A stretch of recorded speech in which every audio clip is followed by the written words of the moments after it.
The task of building a better life for all, for the community and people of KwaZulu-Natal requires a collective effort. We strongly believe that it is only when we work together as social partners that we can be able to address all developmental challenges that are confronting our province. We are delighted, Honorable Premier, to report to you that the business community of eThekwini, they came forward. We are working with them. We are putting plans so that they can complement the city in dealing with the challenge that we're confronted with. As we speak, we have already advertised an opportunity for them to participate with their engineers to resolve the challenges of infrastructure. With these few remarks, we'd like to welcome you all, and we look forward to fruitful deliberations. I thank you, Program Director.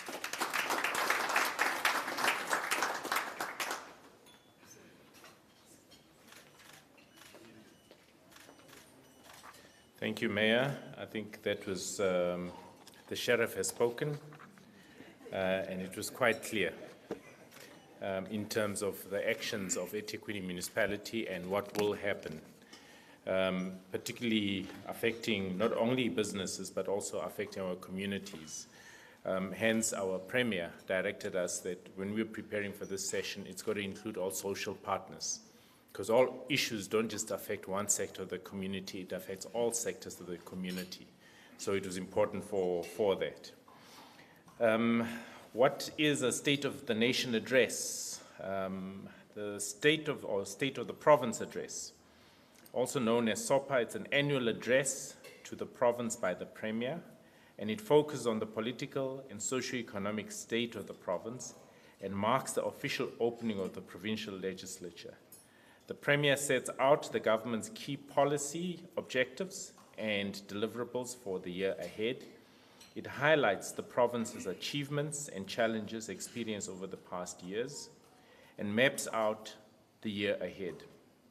SOPA covers a wide range of political, economic, and social matters and considers the general state within the province. This is what was delivered by our Premier. In essence, really taking into account what deliverables have actually been achieved by this government. But most importantly, the Premier also requested that we also focus on the last 30 years of democracy, not just the short term of the sixth administration, but really to look at the full deliverables of the ANC-led government. And within that, it's amazing when you look back at what has been achieved. I remember, Your Worship and Premier, when I first moved to KwaZulu-Natal in 1996, there was an airport in the south called Louis Botha. Can you believe it? At one stage, and then it changed to Durban International. Today, you forget, actually, every time I drive past, going down to the south, I get shocked when I say, hey, by the way, this used to be an airport. Today, of course, it's been converted into an automotive supplier park. Today, King Shaka International Airport is a pride of not only KwaZulu-Natal, but also of South Africa, being the newest airport. And also with Dube Trade Port within its vicinity. Ladies and gentlemen, if you drive around the roads themselves and the infrastructure development that you would have seen, really is a culmination of an effort to improve the lives of our people. You couldn't even drive into specific areas, in townships, even in the rural areas. Today, you're able to actually get into those areas because it was the vision of the ANC government that saw the need to ensure that there is access for all our people. My role is not to give you a speech, so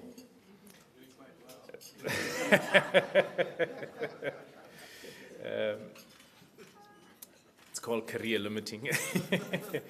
But I'm going to just take you on a short journey, and I'm going to do it in different pieces. I'm going to start in 1994. South Africa held its first democratic elections, and Nelson Mandela sworn in as the first democratic president. In 1994, Apple Computers released its first Macintosh computer to be used by new PowerPC processors. If you recall, there was Apple Mac before, but the Windows could not actually be integrated, but that was done then. Of course, we remember the said Rwanda genocide. In 1995, the Constitutional Court of South Africa abolishes capital punishment in South Africa, and the Indian government officially renames the city of Bombay, restoring it to Mumbai. This was in 1995. In 1996, you will remember the infamous picture of the National Party pulling out of a coalition government. This was in 1996. In 1997, the Constitution of South Africa comes into effect. And of course, in 1997, we also remember the funeral of Diana, Princess of Wales, in 1997. In 1998, you will recall President Nelson Mandela calling for a summit over the Congo conflict. If you recall, there was a huge conflict in Congo. And in 1999, Thabo Mbeki becomes president of South Africa. I will pause there and just say, our South African, particularly in KwaZulu-Natal, our political sphere is led by our Premier Nomusa Dube-Ncube.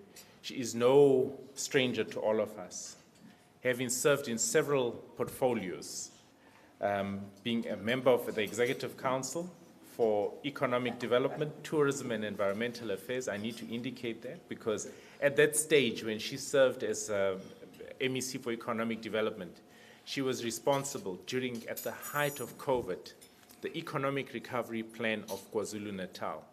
The same economic recovery plan that laid the impetus of what we are seeing today in terms of results. Please give our Premier a big round of applause.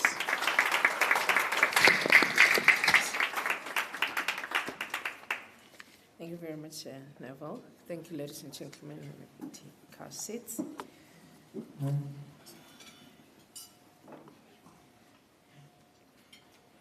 People who don't know that I also wear glasses, but I only wear them when I want to see.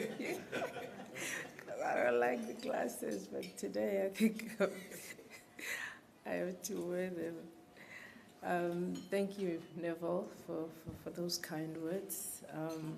Mayor of eThekwini Municipality, Honorable Kolisi Kaunda, Director General, Dr. Mkhize, Mr. Paul Ngema, NAFCO, our chairperson of COSATU, Mr. Duma, the secretary of SANCO, Mr. Qele.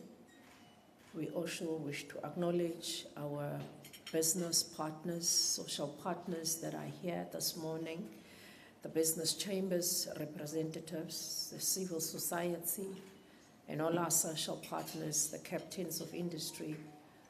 All of you, ladies and gentlemen, good morning. Sanborn. Khona nje. Kusasekuseni. Okay. There are people like myself who start in the morning with that and then go up. As the sun rises, then you start rising. But the sun has risen now, you can start rising. I wish to start by expressing my gratitude to all of you, ladies and gentlemen, for having come here as various stakeholders to be present and responding positively to our invitation. I am more than anyone else fully appreciating the constraints that you have for time.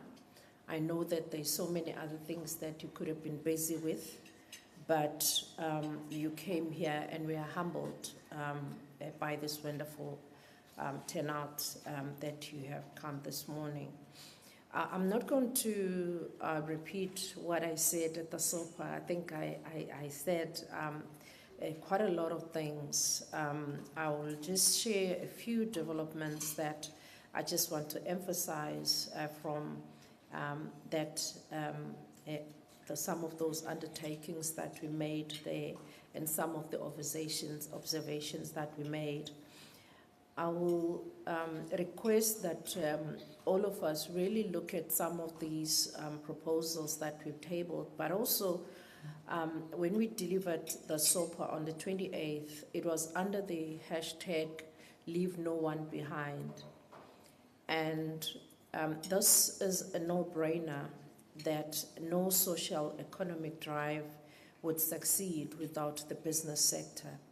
And it is therefore an honor to us as government to lead this first SOPA engagement that we are having here this morning. And I'm very grateful, Mr. Mayor, that despite all the hectic schedule, you could also make it. And I'm glad that you've shared with this audience as well what it is that we are doing about the unprotected strike that is happening. In fact, I'm just thinking about what Mr. Ngema, you were saying, that if a lot of people would be positive, will talk positive, the world will be a much, much better world than we are today.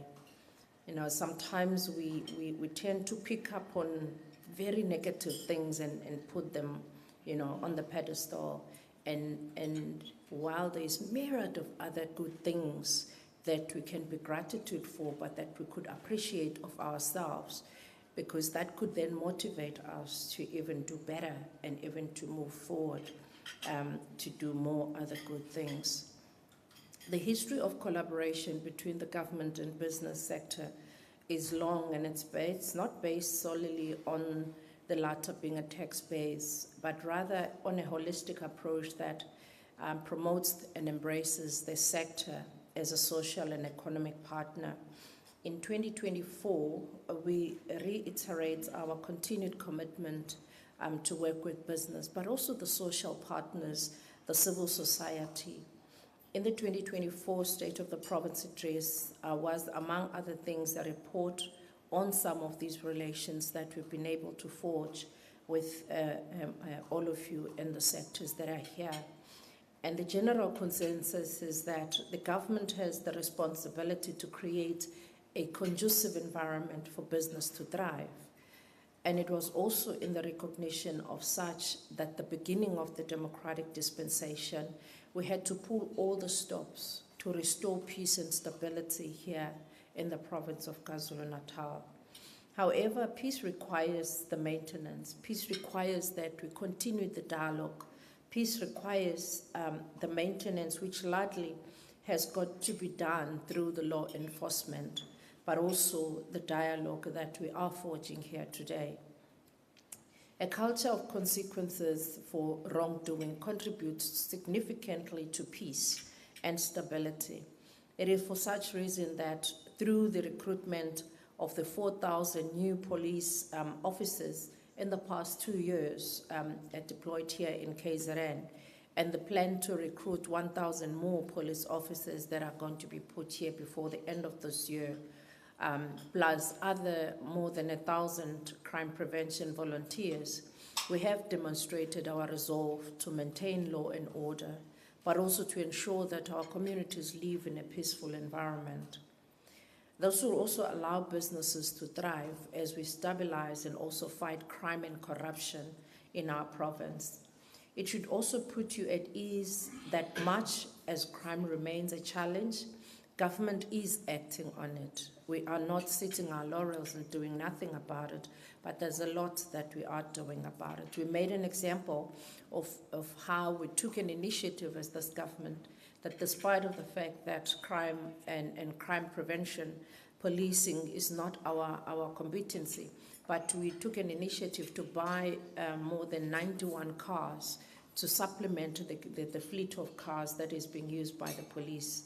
We supplemented by putting cameras in some of the police stations, particularly the hotspot police stations.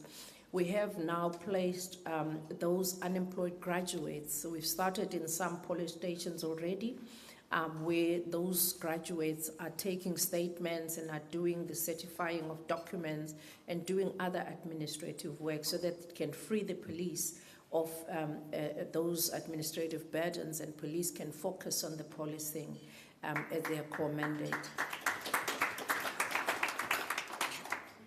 We've also took an initiative that because we do not have an infrastructure of wall-to-wall cameras, as it were, we're now deploying cameras in the rural areas. We're putting cameras, and they are linked to the floodlights, and they are linked to the Wi-Fi system, so that at least we try now to get this wall-to-wall connectivity that is linked to the cameras, so that people don't run away from our highways and then hide in the rural areas because there's no security features in those areas. Now it's going to be able to track criminals wherever they go with this infrastructure that we are rolling out in these rural areas in particular, but also ensuring that our rural communities as well, they do feel safe, but they also do get covered in terms of living in a safer environment, like all of us want to see happening. And these are all the initiatives that have never happened before, that we have started to put in place. The other initiative, Mayor Kaunda was talking about the creation of employment. Last week, Friday, we presented 4,000 people opportunities that we are going to be, they're going to be working with the driving schools.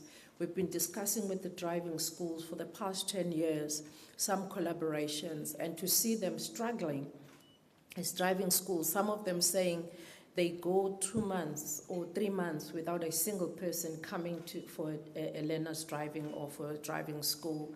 And they are struggling. And we've had those discussions, and on Friday, we launched a program where 4,000 people are now going to be starting from this week to do learners as well as driving in all the schools around the province of KwaZulu-Natal. And all of these 4,000 people, when we gave them their K53, books, and with the driving association being there, the taxi association, the bus associations, all of them, they were there. And with us saying, these 4,000 people who are going to come out now with driving, proper driving licenses, not the forged one, not the backyard, it's also going to contribute to fighting against, people that drive anyhow on the roads, but at the same time creating jobs for those people who will be coming out of the, it's not an easy thing for somebody to just go and get the driving license or even go for a learner license. And all of these, again, there are efforts that we are trying to put in place.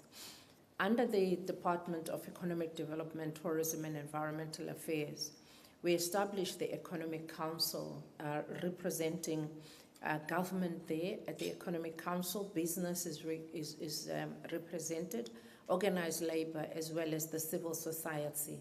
The primary aim of the council is to ensure that at all material times, all the social partners and their representing constituencies are able to plan together, but also they are able to inform each other well of the latest developments within the province, insofar as how they impact the economy. But I always ask myself as to what extent do all of those social partners go back to their constituencies and report what happens in those economic council, because the economic council meets every month. But all the social partners that sits there, that get to be told what it is that is happening, what are the developments that are happening. If they were to go back to their constituencies and report back, there could be a lot, again, of bridging this communication gap that we normally see amongst us. Clearly, we have adequate structures for collaboration, but if we were to be brutally honest, a lot still needs to be done, as I say, in this regard. And again, we will come back to the point that we will emphasize. Program Director, you spoke about the difficult time where we had very good collaboration with businesses as well as our social partners, including the labor. We can never overemphasize our appreciation for business sector's resilience the business sector's commitment and communication through very tough times that we've held as KwaZulu-Natal. We highly appreciate that businesses worked with us through the worst COVID-19 pandemic that we faced. A business sector and our society, civil society, our SANCO and all other partners worked with us through the July unrest that we're facing. They worked with us through the floods that have been devastating the province of KwaZulu-Natal. If you look at how many years, successive years from 2009, 2011, 2022, 2023, even this year, Ellie, we've been facing these devastating floods, one after the other. But we refuse to succumb to those dark days as the province. We chose to be optimists. We chose to believe on the good of the province and on the good of ourselves recovering, all of us together. And I think that's what has been driving us in this province up till today. The jobs that you are able to retain as well, businesses, the jobs that have been able to be retained as province of KwaZulu-Natal have been very much appreciated.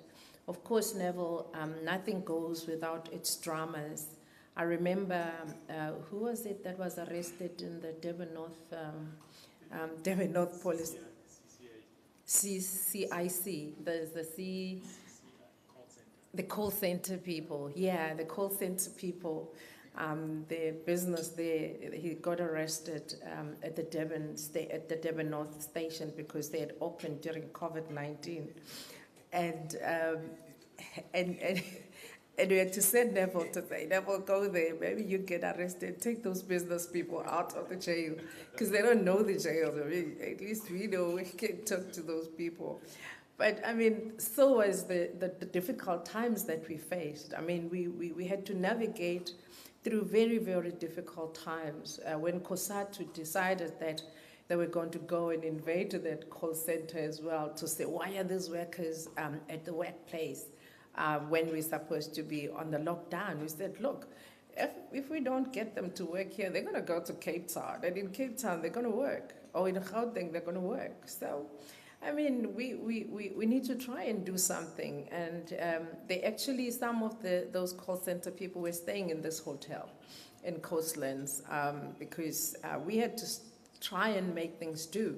I mean, we still needed to communicate, the rest of the world, other, countries were working. So the call centers were still in demand at the time. But so was the difficult times, but also the collaboration that we were able to foster with business communities, even during those very difficult times. It is not also my intention today to blow our trumpet, colleagues, as part of accounting for the resources that you have entrusted in us. I must also mention, though, that government agencies such as Itala Development Corporation, the Dube Trade Port, the Richards Bay IDZ, the Trade and Investment KwaZulu-Natal also played a critical role and no small part in ensuring that businesses survive in the aforementioned disasters. That was achieved through such instruments as debt restructuring, the repayment of holidays, the resuscitation of the damaged catalytic infrastructure project. But the other very good practices that we were able to foster was when some business people were willing to come and help us as government to help small businesses who wanted to apply for insurance for their businesses. They were able to come and trade and investment. Some will sit there and they will share their expertise, whether they are accountants or whether they were engineers, with small businesses to help them to try and recover after COVID-19. And if you look at a lot of those things that we've done together, and you marvel and you say, why can't we do more of those than sometimes wanting to dwell on the negative part of the bad things that do sometimes happen amongst us? And of course, we're all human, we all make mistakes. But the good thing is that, are we able to learn from those mistakes? Are we able to pick ourselves up and rise again? I'm sure one of the biggest questions in the minds of many of you here is what are the new opportunities that are there for you to play your part. At the risk of regurgitating the SOPA, I must applaud all of you that have been involved, Transnet port users and others for solving the bottlenecks at the port. As government, we accept the criticism from the business as we believe it is coming from a good place, not a place of finger pointing. One of the areas of concerns that have been mentioned is inadequate fleet of tugboats in the port. As government that listens, Transnet has invested more than R1 billion in the acquisition of 7 tugboats whose construction contract will be awarded, and 5 of these tugboats will be delivered to the Port of Durban.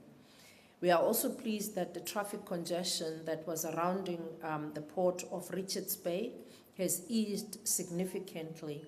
And again, collaboration between government and business sector has yielded a very good result in this case.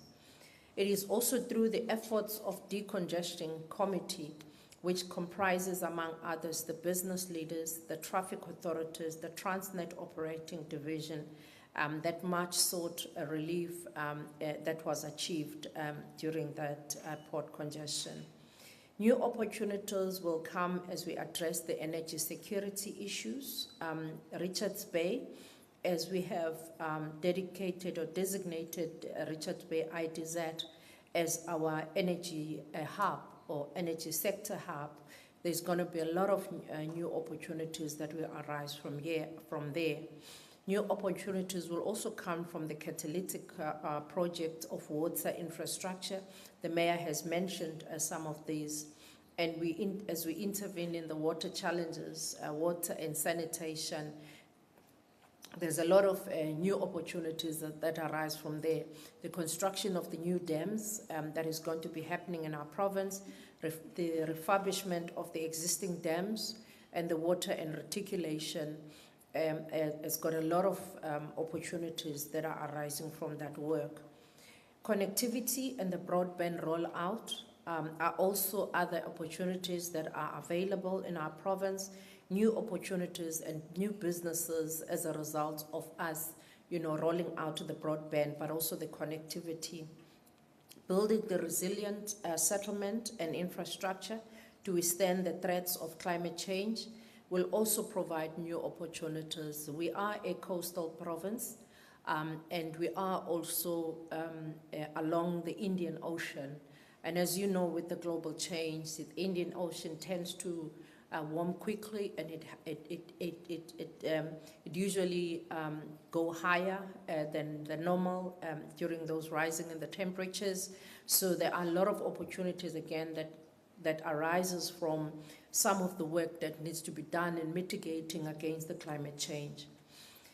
I do not have to tell you about the importance of skills development and the sustenance of businesses, hence the immense investment by government in technical, vocational, education and training, and numerous programs involving learnership, internships and others. We have sought to work very hard as government, and we want to have your partnership as businesses as we align our business industry with the vocational training, but also the technical colleges, but also the education, the institutions of higher learning. We really would like to change the face of KwaZulu-Natal so that wherever we have industries, wherever those industries are situated, there is institutions of higher learning that could compensate those industries with the requisite skills. And so is the skills mismatch that we see many times. You're going to be seeing a lot of unemployed graduates, the so-called, I always say, it's called unemployed graduate. We shouldn't be having unemployed graduate if people were learning for what is needed by the industries. But because people go to universities to learn what is not needed by the industry, so you are going to have unemployed people because you're not learning what the industry needs and where the industries are growing. And we are trying to speak to the businesses, but also the institutions of higher learning to say, let us align our skills mismatch so that the people, the human capital that we have is utilized in the correct spaces and in the correct way. I also want to say that in the last 2 years, Itala Development Finance Corporation signed various memoranda of understanding. One was signed with the South African Farmers Development Association, and according to which Itala will provide business training and finance to SAFTA, which will provide agricultural extension to ensure the resuscitation of the struggling farms. We spoke about issues of energy, and in KZN, there are various other forms of energy that we need to be exploring, such as the biogas, the biomass, the biodiesel, and many other sources of energy, which might not be available in other provinces. And those are some of the niche that we should be looking at. When you speak to Brazil, they will tell you that KZN has got the largest farms of sugar cane, even if it's now diminishing. And Brazil at the moment, they are at 90-10, in terms of their mix in their biodiesel. And with us, we're not even mixing at the moment, and that's a huge opportunity that still awaits us to even start to explore. The other two memos that were signed in the pulp companies, I'm glad that I see the chair of our Zululand Chambers here, and thank you very much, Chair, for joining us. SAPI and Mondi, in terms of these MOUs, companies that sign contracts with the pulp companies are funded by Itala. And the acquisition of heavy plant and equipment, and SAPI and Mondi, because they also work within the rural communities, they do a lot of their offtakes from those rural communities. And we've then said we will then provide the funding for those rural communities that are getting businesses from such companies. I further wish to encourage companies to take full advantage of the province's two special economic zones, the Richards Bay IDZ and as well as the Dubai Trade Port. The contribution of the landmarks and infrastructure to the economy of our province cannot be overemphasized. Government does not create these kinds of facilities for itself, but we make doing business easier and more profitable for those who are doing businesses. The reputation we have established as a destination of choice for sports, arts, and meetings, incentives, conferences, and exhibition is further a testimony to the cooperation spirit and action that exists between ourselves, government, and business. As we reported in the SOPA that our Convention Bureau, it is estimated that the MICE sector, which is the meeting, incentives, conferences, and exhibition called MICE, the MICE sector generate more than 2.2 billion for our province. And by the end of the second quarter of this year, the Convention Bureau estimates that through the global events that we are going to be hosting, the province anticipated to have welcomed over 30,000 local and international delegates, which will pump more than 390 million rand into the local economy. And in this regard, I want to encourage businesses to join government in bidding for global conferences to come to KwaZulu-Natal. It pains us, ladies and gentlemen, sometimes that as government to spend a lot of money going for these bids. And we go all over, we lobby and we meet different people who must also partner with us so that we can get these global conferences, but we don't get a cent contribution for businesses. And yet, when these conferences come here, it is the hotels, it is the hospitality industry that will benefit from those conferences. And as we gradually now decreasing our bidding capacity, it means, again, we're not going to be getting more conferences coming to KwaZulu-Natal because the government does not have enough money now to go out and bid for those conferences. And that is one other area that I really want you to pay attention to, because it's going to hit hard as the hotels and the hospitality industry suffers because of this diminishing inputs now from the government. In this regard, I also want to encourage businesses to really make sure that we participate in the Intra-Africa Trade Fair. Wamkele Mene, the SG of AFTA, he's very active, and we hosted the Intra-Africa Trade Fair here in Durban in 2021, which generated a record of $42 billion worth of deals that were signed over the few days when this conference was held here in Durban. And I want to implore on business to work with government as we strengthen our participation in the intra-Africa trade. In fact, the SG of intra-Africa trade, he invited us to come and make another bid for us to host this intra-Africa trade fair. But I know we're not going to make that bid because we do not have money to make that bid. And you can imagine how much we're going to be losing for not participating in that bid, because they trust that when they are hosting their events here in KZN and in Durban, they are always very profitable, as you see on the amount of deals that were signed during the last Intra-Africa Trade Fair.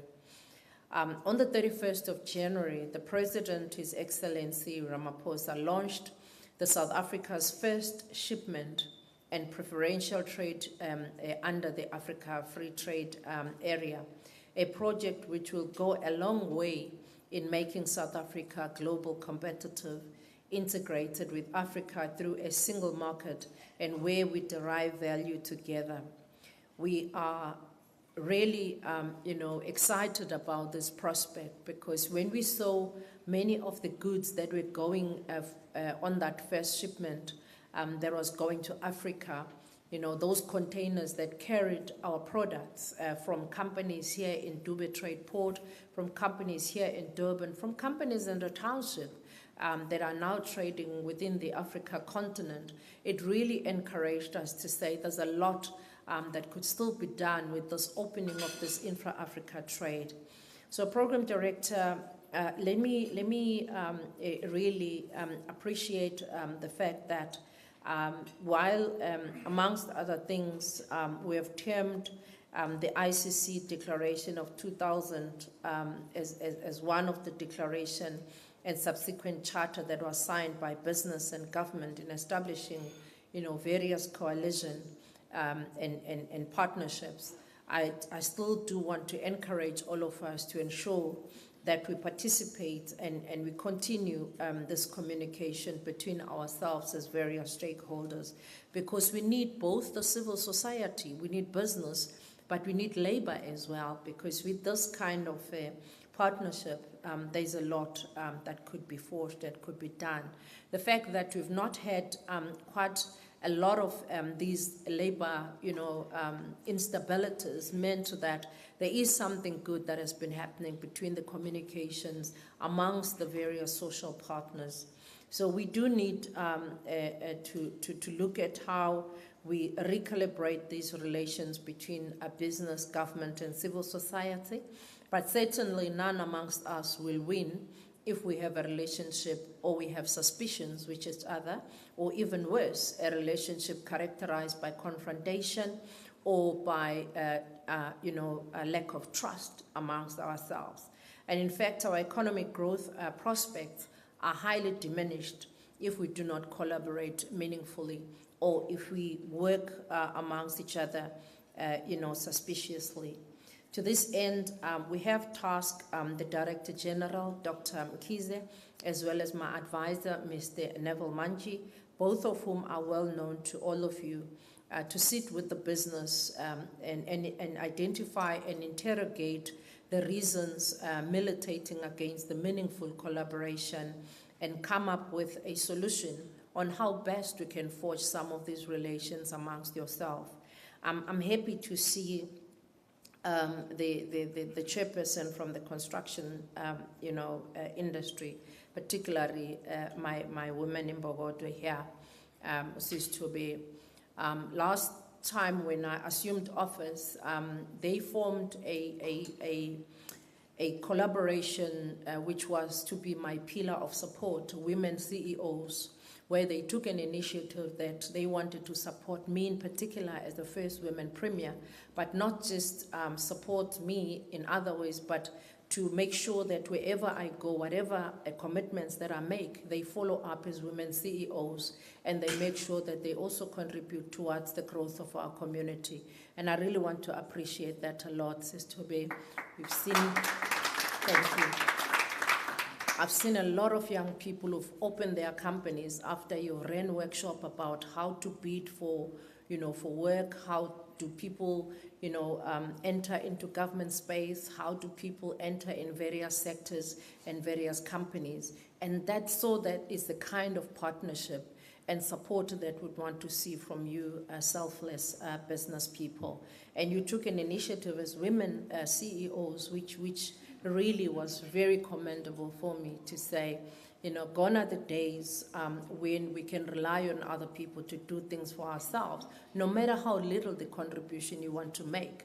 But you stand up there and say, I'm also going to, put my hands on the deck and say, I'm going to contribute however a little or however big it might sound. So by the beginning of May, I intend that for us to have a new charter for the growth and transformation of the economy, which will form the basis of our engagements between the business and government. This charter, like the Founding Growth Coalition Charter, will not be full of platitudes, but tangible targets, relations between government and business, but not only also dependent on the goodwill of parties, but must be coded so that they outlive the deployments each and every one of us here. It should be able to impact on the lives of those small businesses. It should be able to impact on the lives of those young people, girls in the township, those small businesses who still aspire to be also play in the major league with many of you as businesses. It should permeate in all other areas of our province, not only in the areas where the people are well-to-do, but in those dusty areas of Inanda. I was also reminded when Neville was talking about, some of the projects. When we started in the municipality in 2004, there never used to be roads at Inanda. There never used to be water at Inanda. But you go to Inanda today, you'll see there's roads right through. There is water in Inanda, there is electricity in Inanda, let alone in other areas where there was nothing there before. And we can see a lot of other things that are happening. And when I said, things, as the mayor was saying, they happen because of men and women who work hard to make things happen, who make sure that they collaborate and they put their heads together rather than pulling each other, down, rather than looking at what negative things. I mean, I was very surprised to see some of the comments that were made by some of the very respected leaders who chose to, isolate some things in my speech and blow them out of proportion. And I said, so is the kind of leaders that we have nowadays, that they would choose out of all the things that are in the speech to just pick up that one negative things and make sure that it's what they discussed, instead of rising above those petty politics or rising above those things and saying, was there an error here? Is there something that needs to be corrected here? Or is this the fact? Or is this the truth? In fact, I was asking myself, is this building the province of KwaZulu-Natal, or is aiming again at pulling each other, apart and not wanting to build together? So I really want to call upon all of us here, ladies and gentlemen, the business sector, the civil society, the labor, working with government, that all of us improve the lives of the people. Because if we do not do that, those people that are hungry there, they would not understand us when we say they must calm down, because when somebody is hungry, there's no, there's no time for that person to reason, but that person is only driven by that hunger, by that desperation. So it becomes crucially and important that when we work together, we don't only think of ourselves, but we think of a bigger picture to say we cannot afford to derail this train of transformation. It's 30 years since democracy. Of course, in KwaZulu-Natal, it's not been 30 years, but we're talking about 30 years in South Africa. And those 30 years should not just be 30 years that we talk about, but it should be 30 years of what do we want to see KwaZulu-Natal and South Africa looking like in 30 years. And I'm positive that it's going to look much better than it is today. What we've seen in municipalities through the coalitions, it's really is frightening. The instability that you see in municipalities, the lack of, collective agreement and growing of a municipality that you see because of this coalition. It really is scary. And if you think and look at how people are talking about South Africa is going to be under coalition come the next time, it's scary that if you look at the instability of municipalities around the country, even of our own city, what will it be if South Africa then is going to be in such an instability chaos? It's something that I just can't even imagine that people would talk freely and say, no, South Africa must be under coalition. That to me, it's a disaster for all of you, for businesses, for communities, for everyone.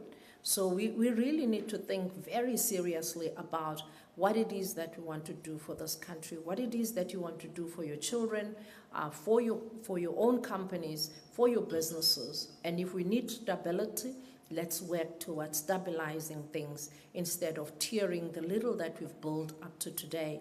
Instead of looking at the little mistakes. Of course we are going to make mistakes. Of course humans do make mistakes, but we need to correct each other and be able to move forward in a positive manner, understanding that those that are doing wrong things, of course they must be held accountable. Of course there must be consequences for that. Corruption can never be, tolerated. Ill discipline can never be tolerated. Maladministration can never be tolerated. Laziness can never be tolerated. But those things aside, what it is that we want to see happening for our children and for our country. Thank you very much for listening to me, ladies and gentlemen.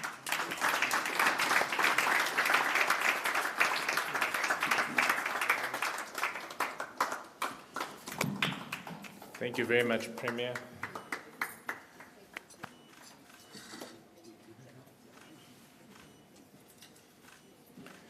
I think the message was quite clear in terms of the achievements and the vision that has been outlined by the Premier, including some of the successes that have been achieved by our government. We are just doing a little bit of a slight change here, just in preparation for the DG's presentation. But I just want to take you through some of the other areas that I was mentioning. It's quite interesting that in 1994, the first cell phone landed in South Africa. And in 1996, it became more widely accessible.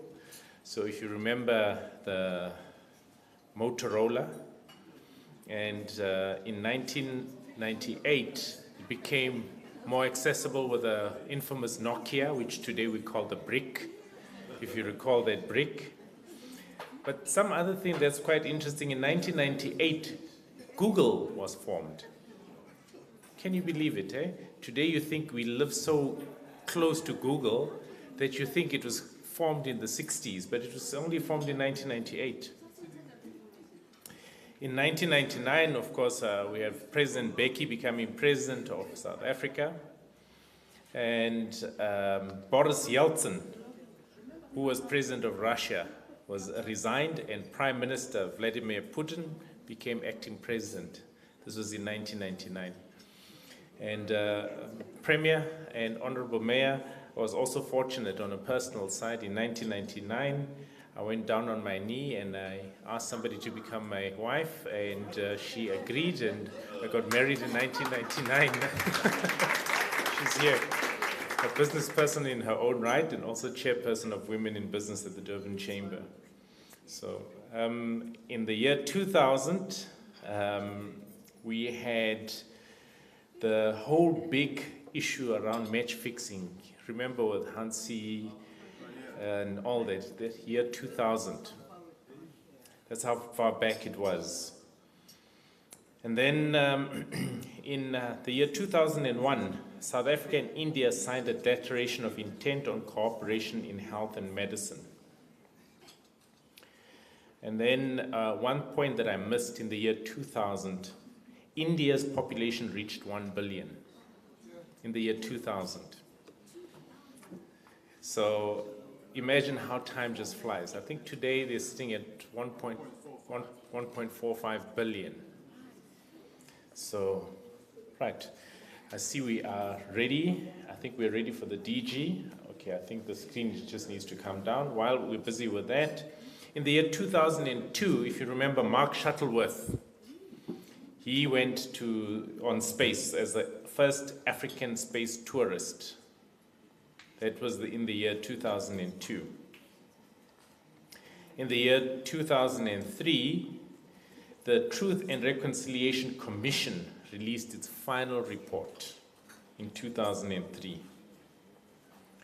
And then in 2004, Mark Zuckerberg created the social network Facebook in 2004. And then, of course, the African National Congress won its third democratic election. And George W. Bush was reelected as president of the US. In 2005, Angela Merkel became the first female chancellor of Germany. And the ex-deputy president of South Africa, Ellen Johnson Sirleaf wins the Liberian general elections, and the first democratically elected female head of state in Africa. That was in 2005, and I had the pleasure of listening to her speak at one of the events. Right, without any further ado, ladies and gentlemen, let me introduce the #1 civil servant of the province, the Director General within the Office of the Premier, Dr. Mkhize. Please give a big round of applause.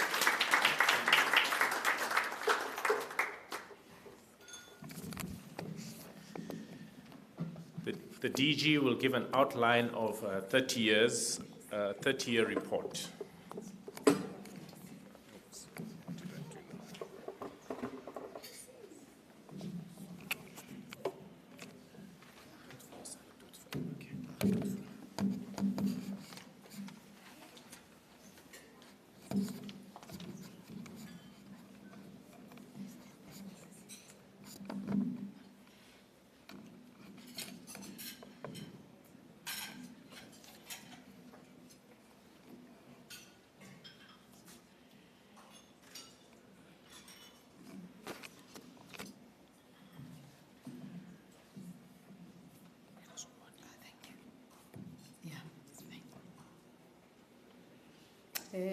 Program Director,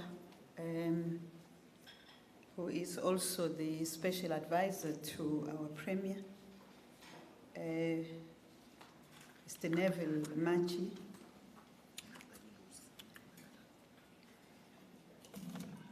Honorable Premier,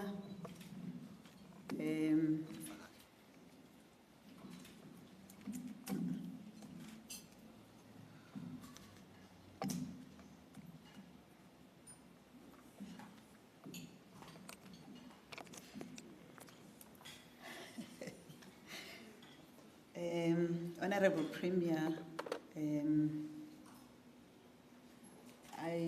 I need to continue where Neville left.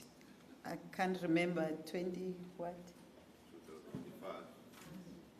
2005. Okay. And Yeah, 2005.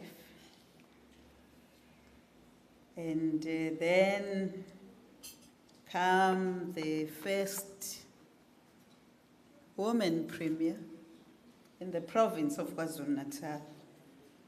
You know when. Good morning, Honorable Premier. And I know that all of us in this room, you'll agree with me that, yes, first woman premier, but a capable woman, not just a woman. His Worship, the Mayor, Honorable Kaunda,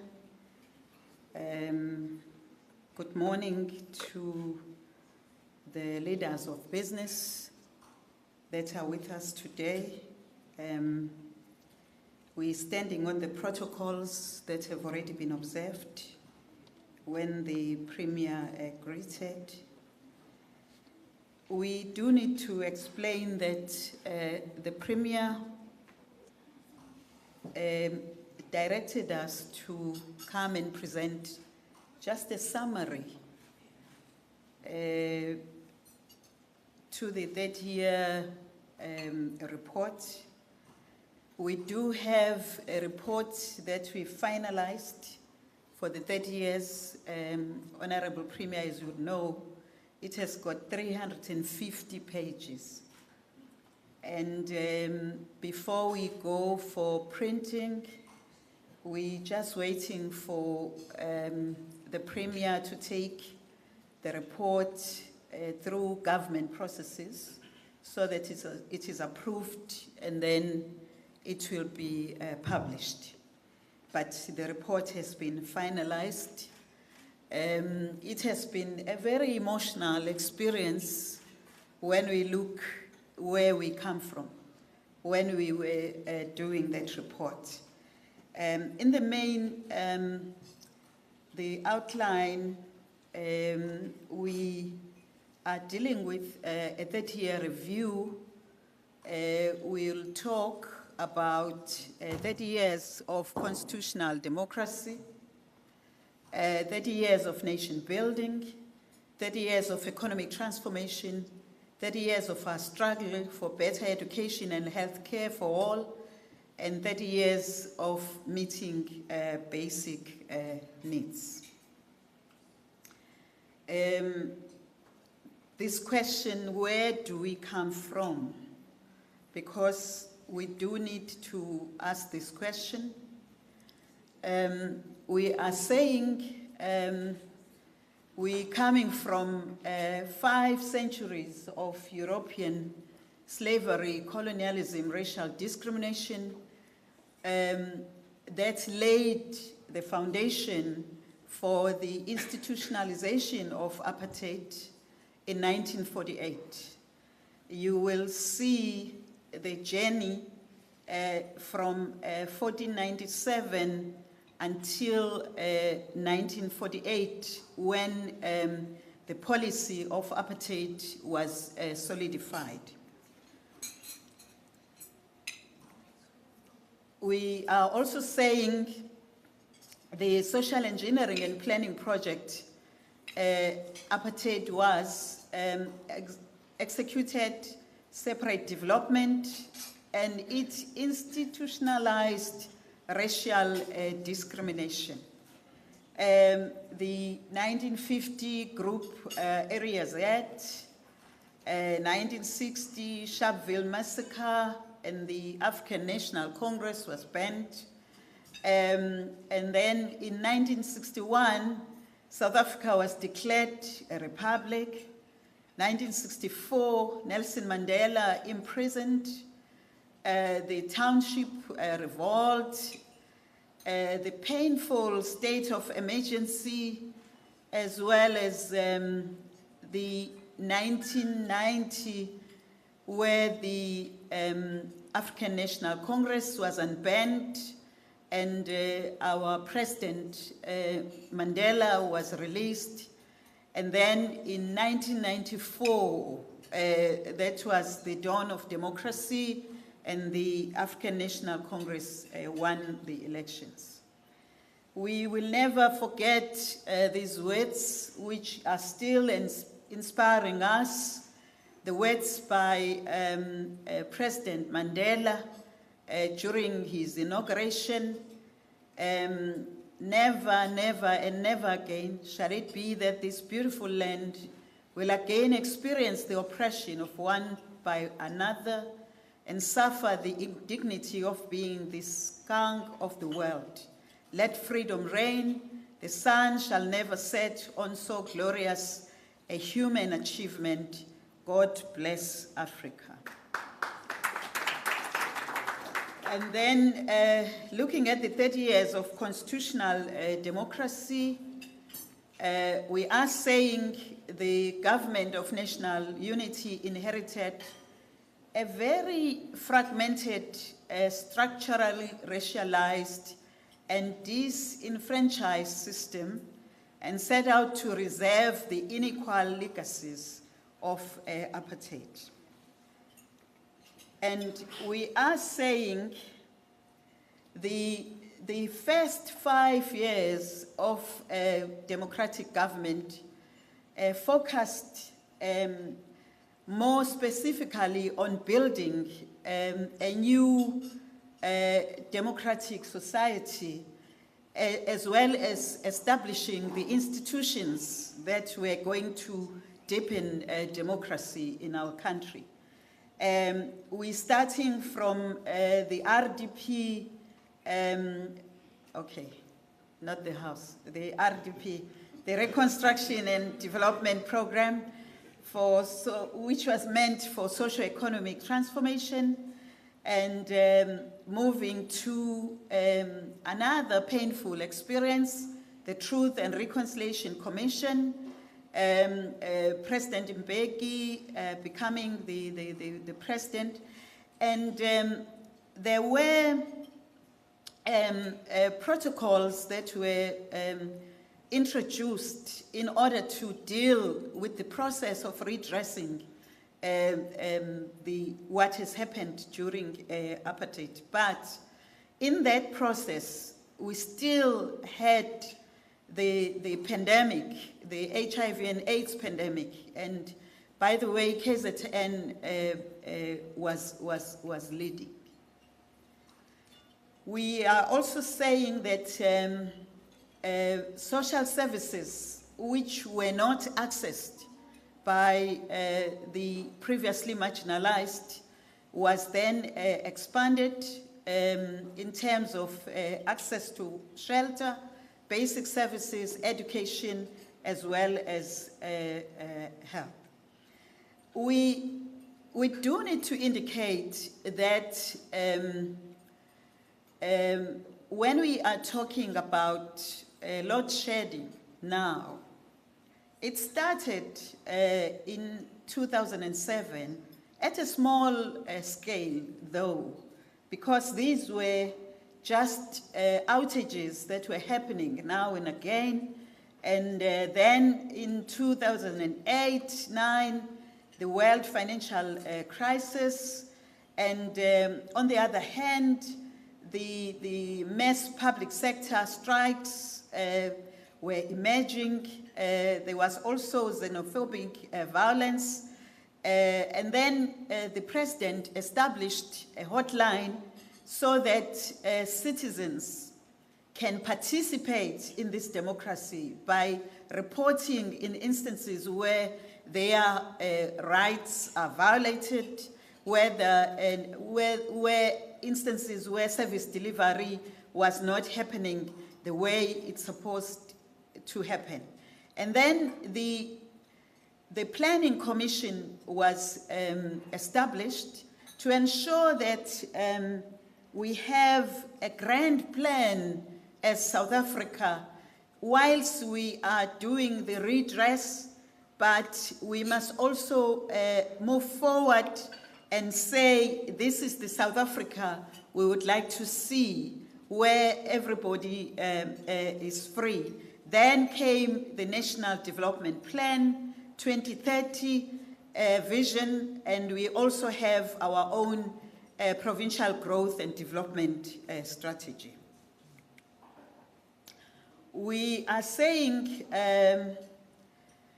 in the last 5 years, the pace of government spending and pace of delivery was compromised by unanticipated demands on the public purse. The fees must fall, the drought and water crisis, rhino poaching crisis, the protests were continuing, but COVID-19 pandemic, as well as the floods, which led to the fiscal crisis, because as government, as COVID-19 was happening, as the unrests were happening, as the floods were happening, we had to respond with interventions that needed financial resources.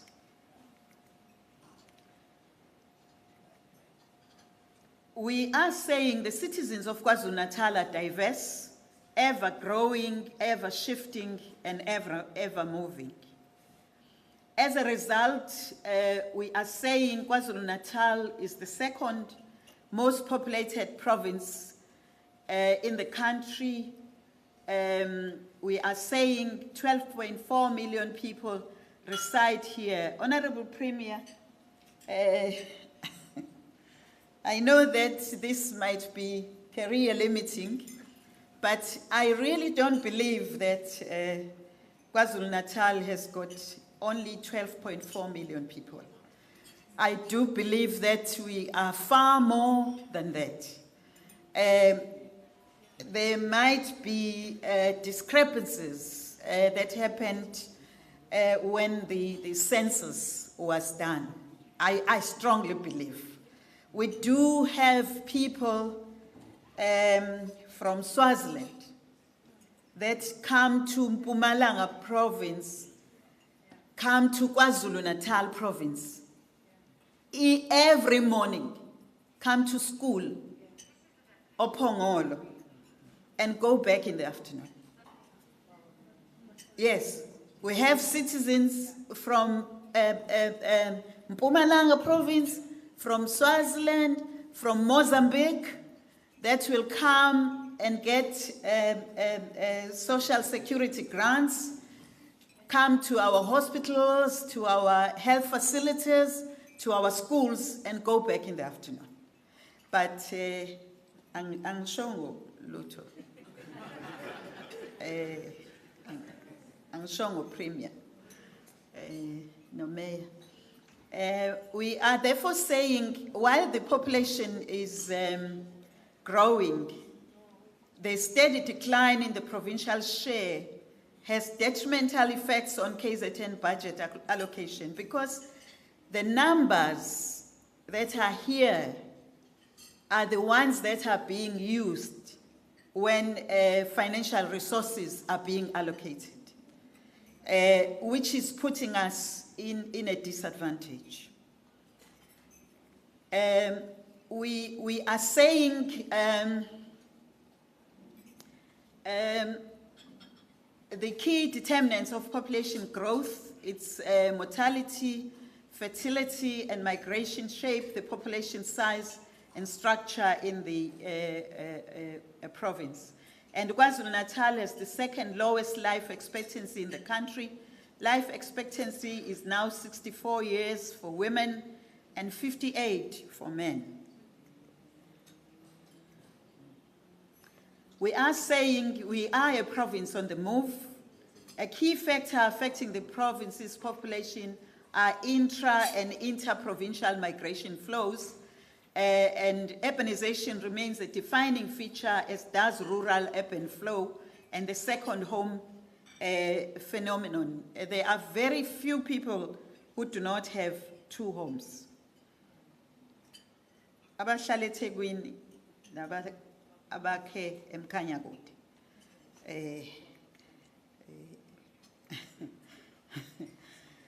We are saying the size of the working age population aged 15 to 64 years has increased to 66% of the total population in the province. And we are putting forward here the figures which are suggesting that at the end of the day, KwaZulu-Natal is more of a youthful province.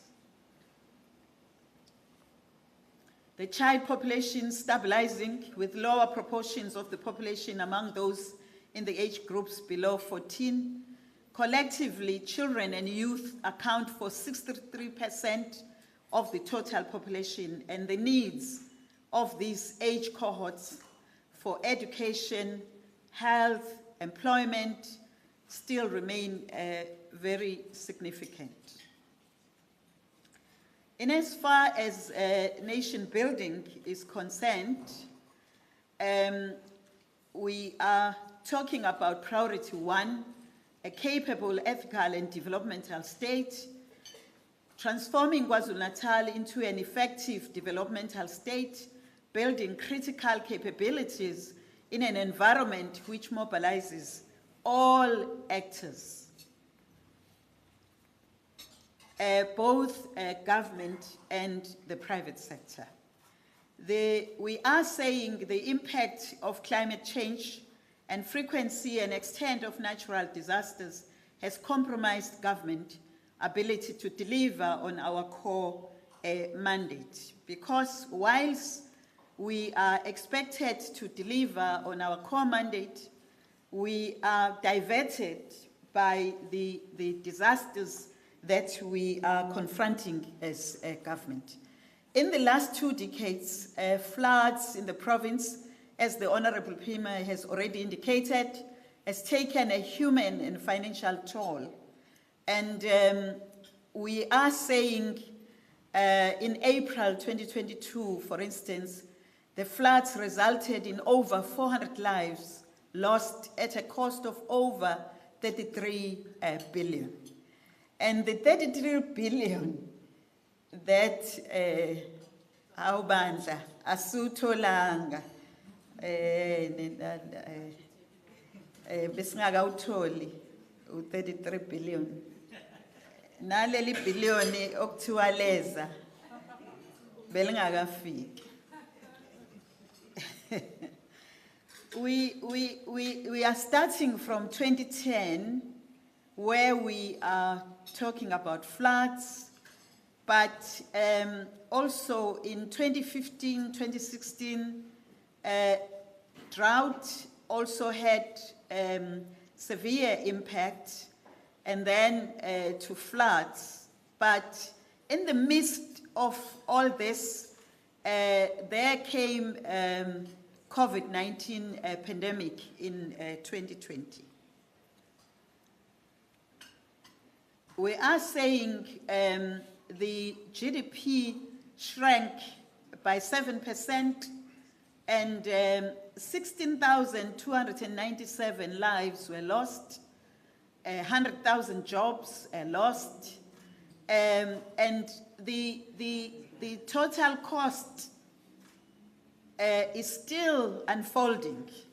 We can't say we've now reached a stage where we're saying this is the firm numbers we're talking about. And more than 2 billion was spent rebuilding infrastructure damaged by the floods. We continuing building, as the mayor was saying here. In as far as good governance is concerned, there is a significant improvement in audit outcomes over the past 5 years at provincial and municipal level. And we are saying that these are figures that are promising for 2022-23. We are hoping that they will continue improving. The mere fact that the clean audits in 2018-19 were only 2, and we are now at 7, and the qualified audits were at 6 in 2018-19. we've reduced that to only one in 22-23. Colleagues may ask, why is this important? There must be a balance between good governance and service delivery. What is good now is that the Auditor General is not only looking at finances, but the Auditor General is also looking at performance. In other words, you need to create a balance between the financial management, where you have to be prudent, but also performance. It must go together with prudent financial management. Consequence management, we are saying that the Executive Council Cabinet of KwaZulu-Natal approved the consequence management framework because it was realized that it is important that we deal with issues of fraud, corruption, as well as transgressions that are happening within government. We are saying the investigations, this is forensic investigations, we are at 95%, and 113 officials suspended, and 38 remaining. In 1,492 disciplinary cases, 78 are pending. Responding to the presidential hotline, where issues are reported, we are at 98% in resolving them, and we are at 100% submission of senior management financial interests, and this is linked to lifestyle audits that are being done in government.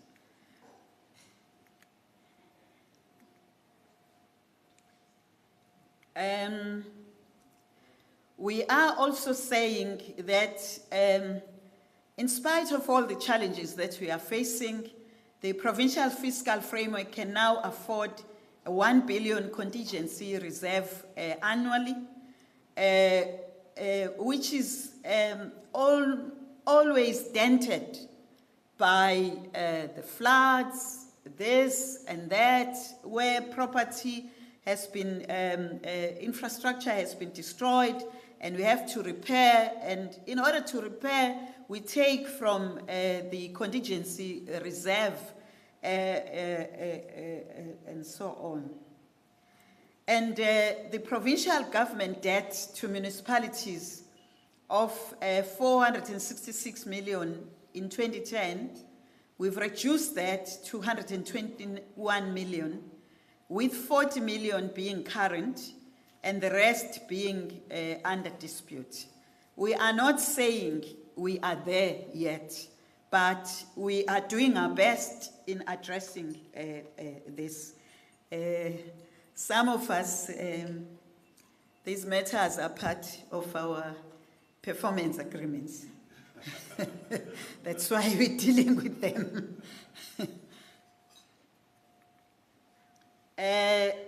This is how we are rating as government when we communicate with our citizens, and we are getting it from our citizens that the issues in the main that are current, it's unemployment as well as load shedding that they are commenting about. We are saying, however, majority of the citizens ranked job creation as their top priority, provision of housing, fighting corruption, and 28% of citizens were satisfied with the overall performance of the provincial government compared to 22% with local government.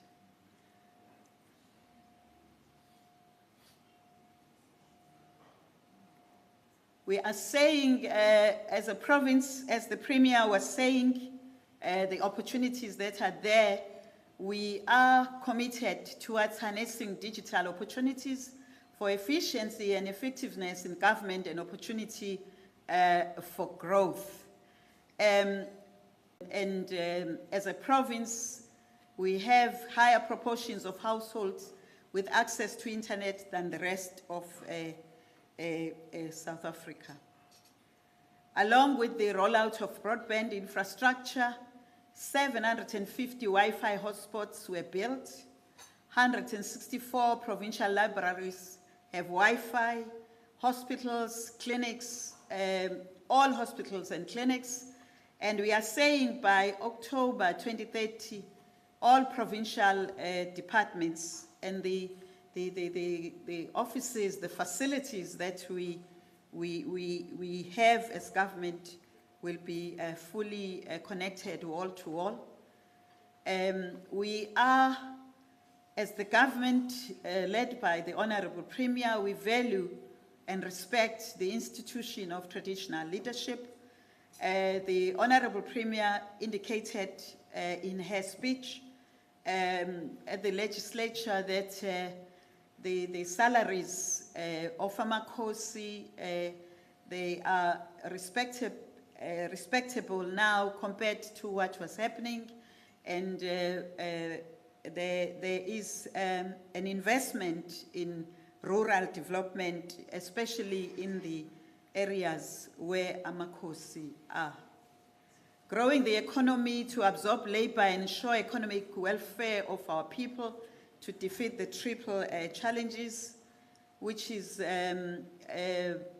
dealing with unemployment, inequality, and poverty. That's the second priority of government. Here we are indicating that manufacturing has dropped in its contribution in the province economy from 24% to 15%, and these are the areas that we rely on as the province. We are saying KZN is the second largest regional economy in South Africa, responsible for 16 rands of every 100 rands generated nationally. And we are saying the progress in household welfare is severely constrained by the sluggish economic growth and rising unemployment. And we are indicating here that we've been consistently below the national unemployment rate for the past decade. And but we acknowledge that government alone cannot address the enormous economic developmental challenges that we face, and to accelerate development partnerships with the private sector to stimulate our economy are very, very key, as it has already been indicated. Youth continues to be disadvantaged in the labor market. And we are saying the young people that not in employment, education, or training, the number is rising. And although the graduate unemployment rate remains low, unemployment among the youth continues to be a burden, irrespective of educational attainment, whether they are graduates or not graduates.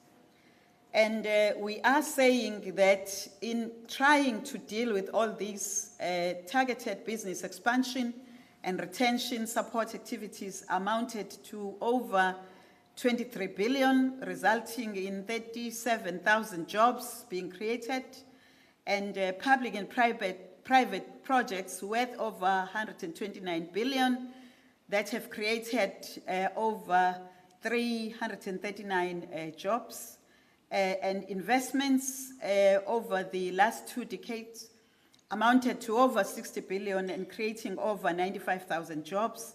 In other words, we are saying it can never be overemphasized, the issue of partnership with business, with the private sector, so that we can grow our economy. And government has also come up, the Honorable Premier came up with the Stesha Waya, where we create job opportunities for young people, and thousands of jobs have been created, and we are continuing in creating them. But we need the private sector to join hands with government. The labor market remains more favorable to men than women, revealing large gender gaps in employment. That's the story. We all know that's the story we need to work on as a collective. We are saying the number of working age persons has increased, growing by 1.4 million, but the economy has been unable to absorb the increased labor force into meaningful employment. And we still see discouraged work seekers, that number growing. And we are saying if this is harnessed successfully, it can drive economic growth. I'm not sure whether the copies were distributed, because I'm just running, because we are talking about 110 slides. We are also giving an example here of the Department of Agriculture and Rural Development that has supported 17,000 producers, smallholder producers, and 150,000 hectares were planted. As we know that KZN is a province where agriculture is supposed to be striving. We have made considerable strides regarding war on poverty to improve the well-being of our citizens, but progress has slowed in the last decade. Just over 1/3 of people in KwaZulu-Natal lived under the food poverty line. The amount of money needed to afford the minimum required daily energy intake. We are saying we are the third highest head count of adult poverty nationally, and the third lowest per capita GDP in the country. A 1% rise in unemployment results in a 1% rise in food poverty. In other words, unemployment rate and food poverty are directly correlated.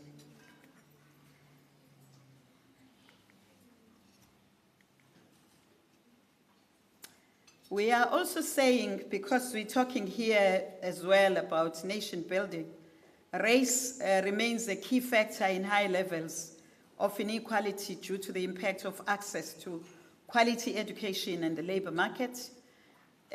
Both were perpetuated by a legacy of exclusion. And we are saying we are the second most unequal province, greater than the national average.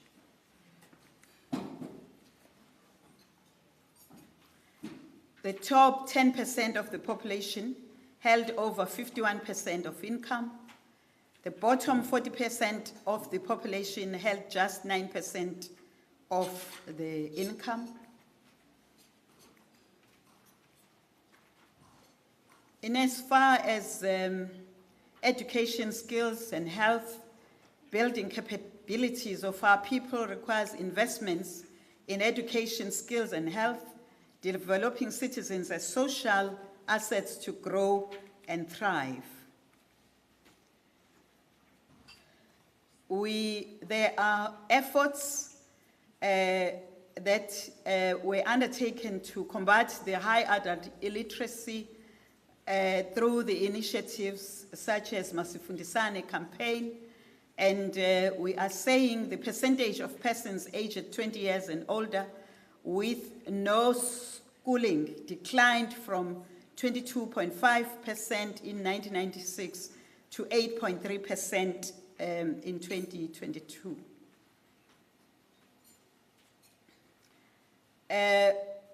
Access to education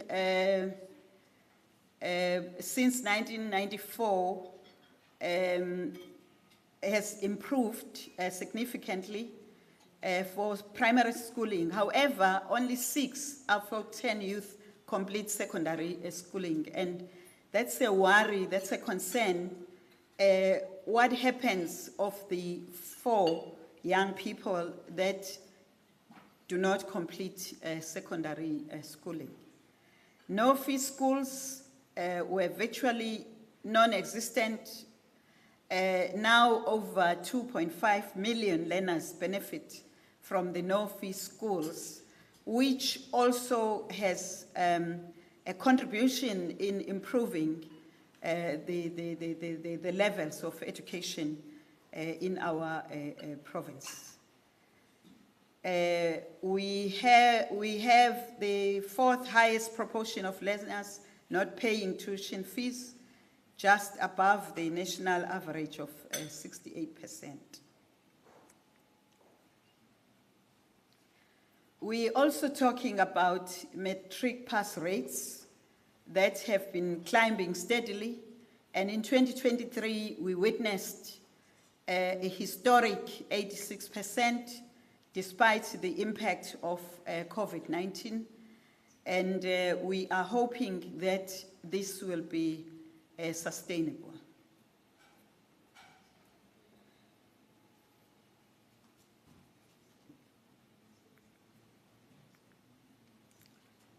We are also saying that access to higher education and training by Black students has expanded, but challenges remain, as we all know those challenges. As a province, we're facing various health challenges with a significant burden of disease and mortality.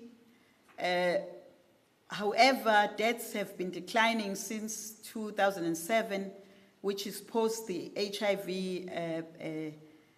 pandemic. And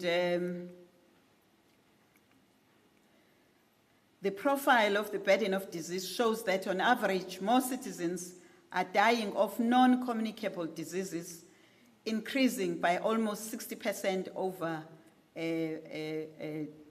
20 years. Those are diseases such as diabetes, hypertension, and heart disease that are a growing concern.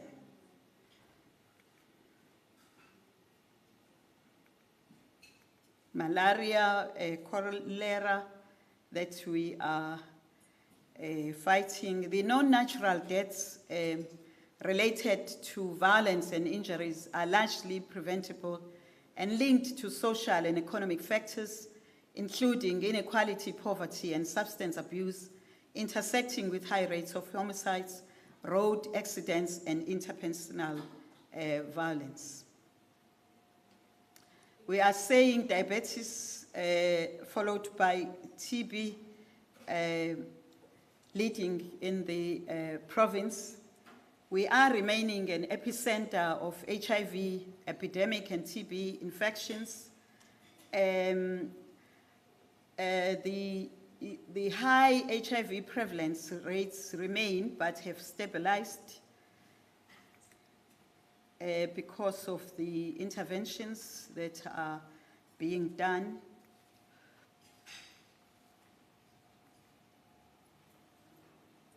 Infant mortality rates per 1,000 live births have been steadily decreasing, 32 per 1,000 live births in 2010 to 2023.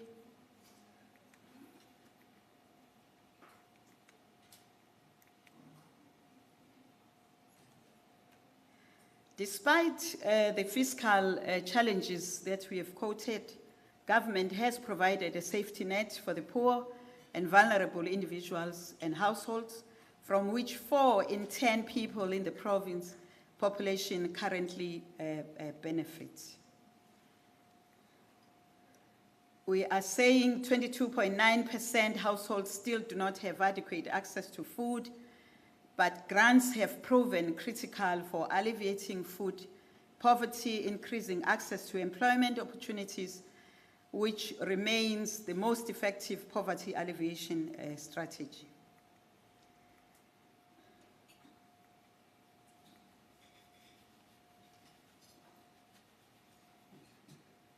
In addressing the historical imbalances, we are saying a direct link remains between our inherited spatial patterns and the stubborn persistence of poverty, inequality, and economic efficiency. In townships and rural areas, underdevelopment remains an enormous challenge, and we have prioritized programs that are responding to that, such as broadband, shared production infrastructure, spaza shops, informal trading infrastructure, promoting investment in retail malls and industries in order to revive and stimulate economic growth.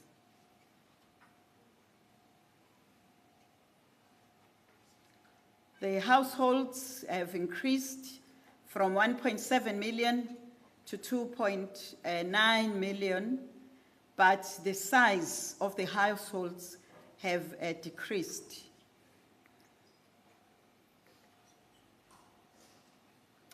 We are saying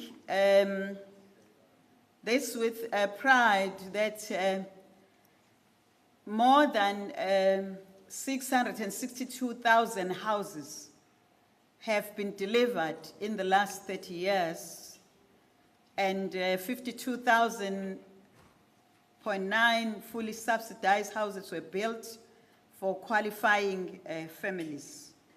And we are saying KwaZulu-Natal is the second largest social housing contributor in the country. Households residing in formal dwellings increased sharply from just over a half in 1996 to 87% in 2022. In other words, the percentage of informal dwellings dropping from 11% in 1996 to 5% in 2022. But this is the story that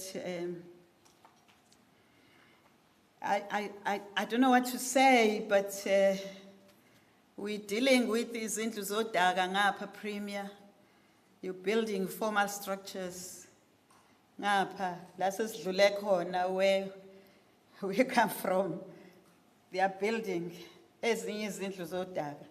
So it's a moving target, and but we shall overcome. This is one of the good stories we need to tell as this government, that over 97% of households in KwaZulu-Natal have access to electricity, rising from less than half of the households, 46% in 1996. We have to tell this story, because load shedding is something else, but access to electricity is something else that we need to say. For instance,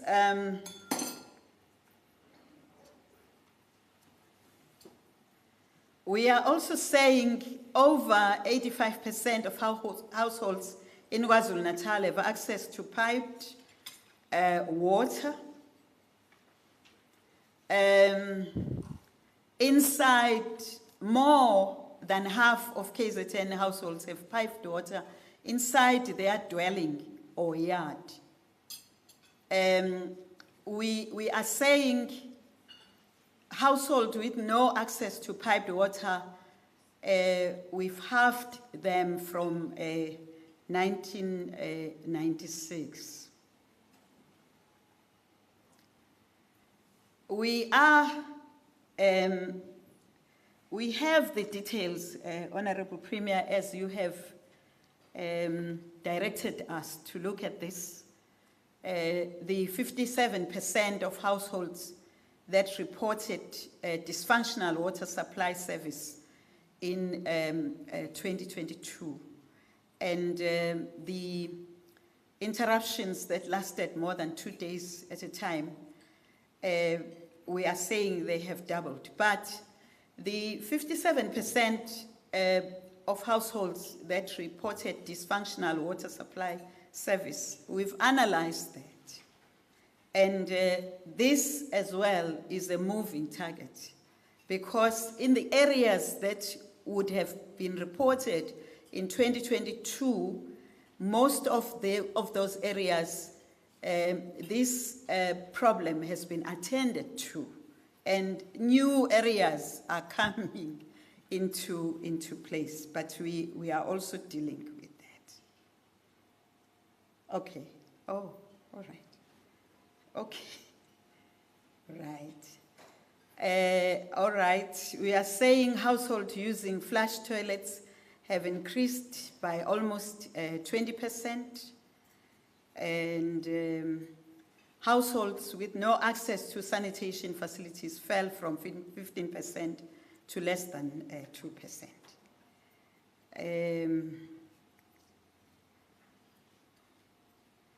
We are saying there is remarkable improvement in the living conditions of our citizens, and this is attributed to government committing to ensuring equal access.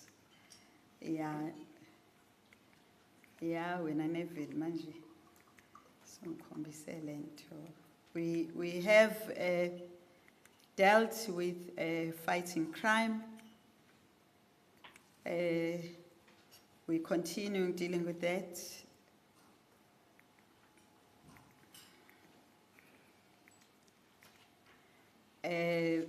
The attraction of investments, that's very, very important, which is why we are dealing with all the challenges that we are facing. And we are now saying, where do we need to go?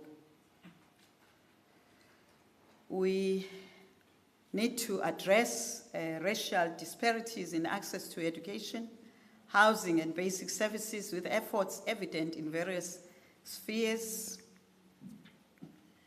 Operation Sukuma Sakhe, which was a service delivery approach at a ward level that was adopted by KwaZulu-Natal, it has now been replicated in all provinces of this country, and it is now termed the district development model, but we are continuing as KwaZulu-Natal in dealing with this.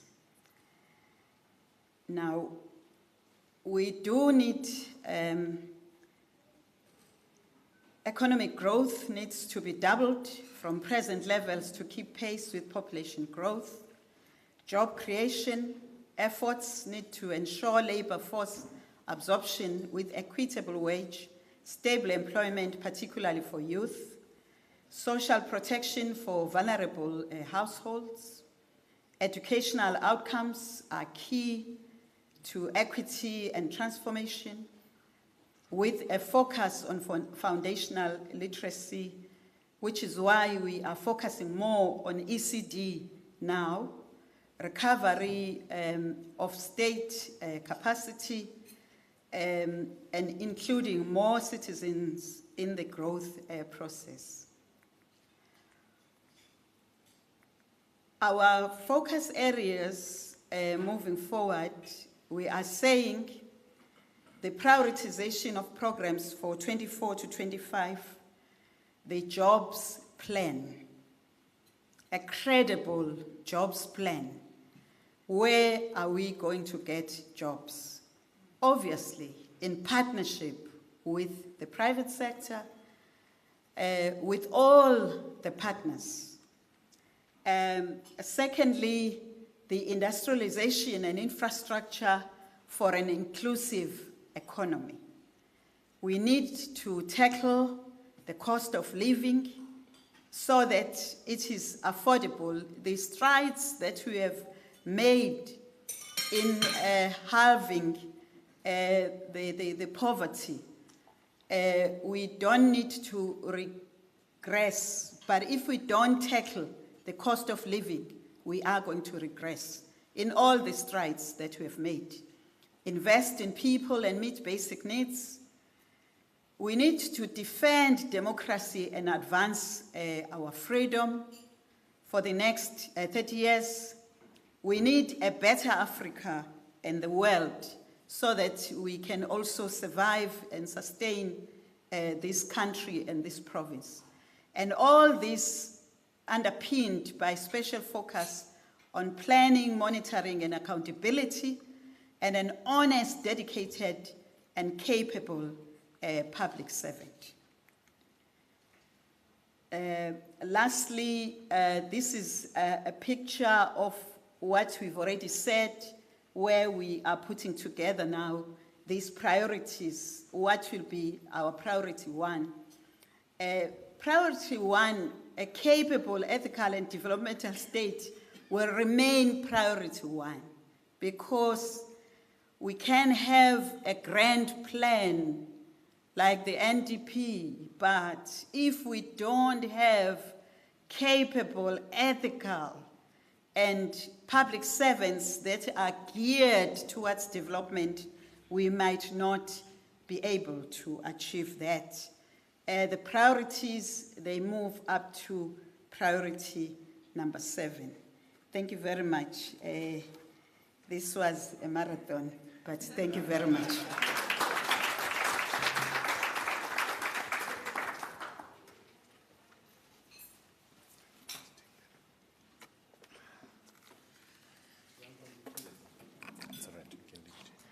Thank you very much, DG. I think she deserves a big round of applause. Having to outline government's work for 30 years in half an hour is not enough time. So I think she did a brilliant job. Let's give her one more round of applause, please. The Premier has also directed us that because we have such limited time, that she will be hosting a public lecture specifically to look at government's progress in the last 30 years. So watch this space. So before the end of this month, it will happen. It will be hosted by our Premier. Key priorities the DG has really alluded to, I think quite critical: health, education, human settlement, infrastructure development, climate change, crime, safety and security, a capable and ethical state. All these cannot happen without partnerships and without our social partners. With that, it brings me to the next point, where I will now request Mr. Paul Ngema from NAFCOC, who will then just offer a response to what has been presented. Please give him a big round of applause.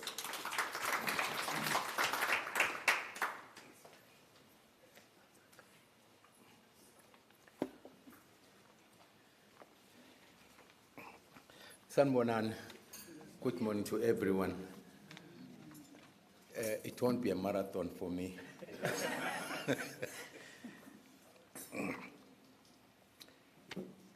I would love to greet our chairman, Neville. Thanks, I know that you are the one who invited me here. Thanks very much, and we know okay, the Premier invited. Thanks very much, PM. He's the one who phoned me. I'm humbled that I'm invited by the Premier. The Premier for our province, Mam Nomusa Dube Ngube, and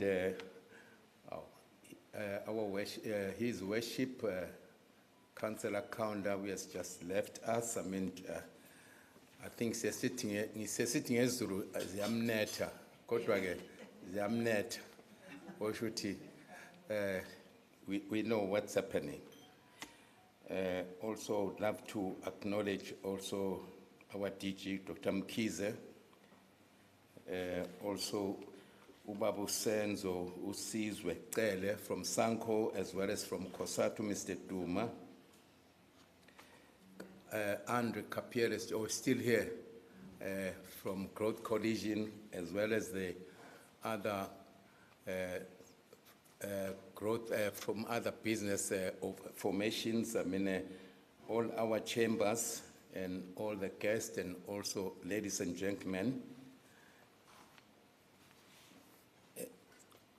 I'm addressing this thing to our beloved Premier. We know Premier is Galelo Zako when we're still in the economic development.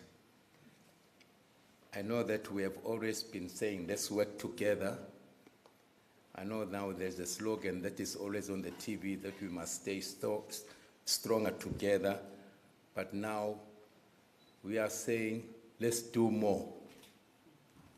Let's do more together. In fact, I am grateful for what we have said this morning. I shouldn't be saying this, but I'm going to say it because I'm just a servant of the people. I'm going to start by saying we are not far apart.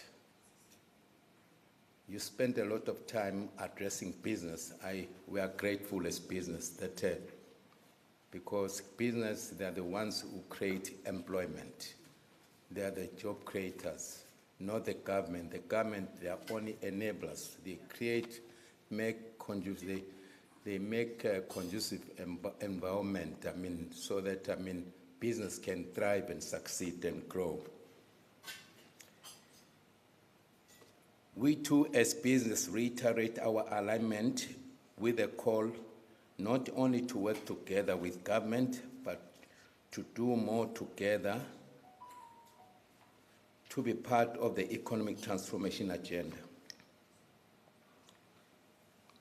Inclusive economic growth and development among all communities, whilst embracing township and rural economy,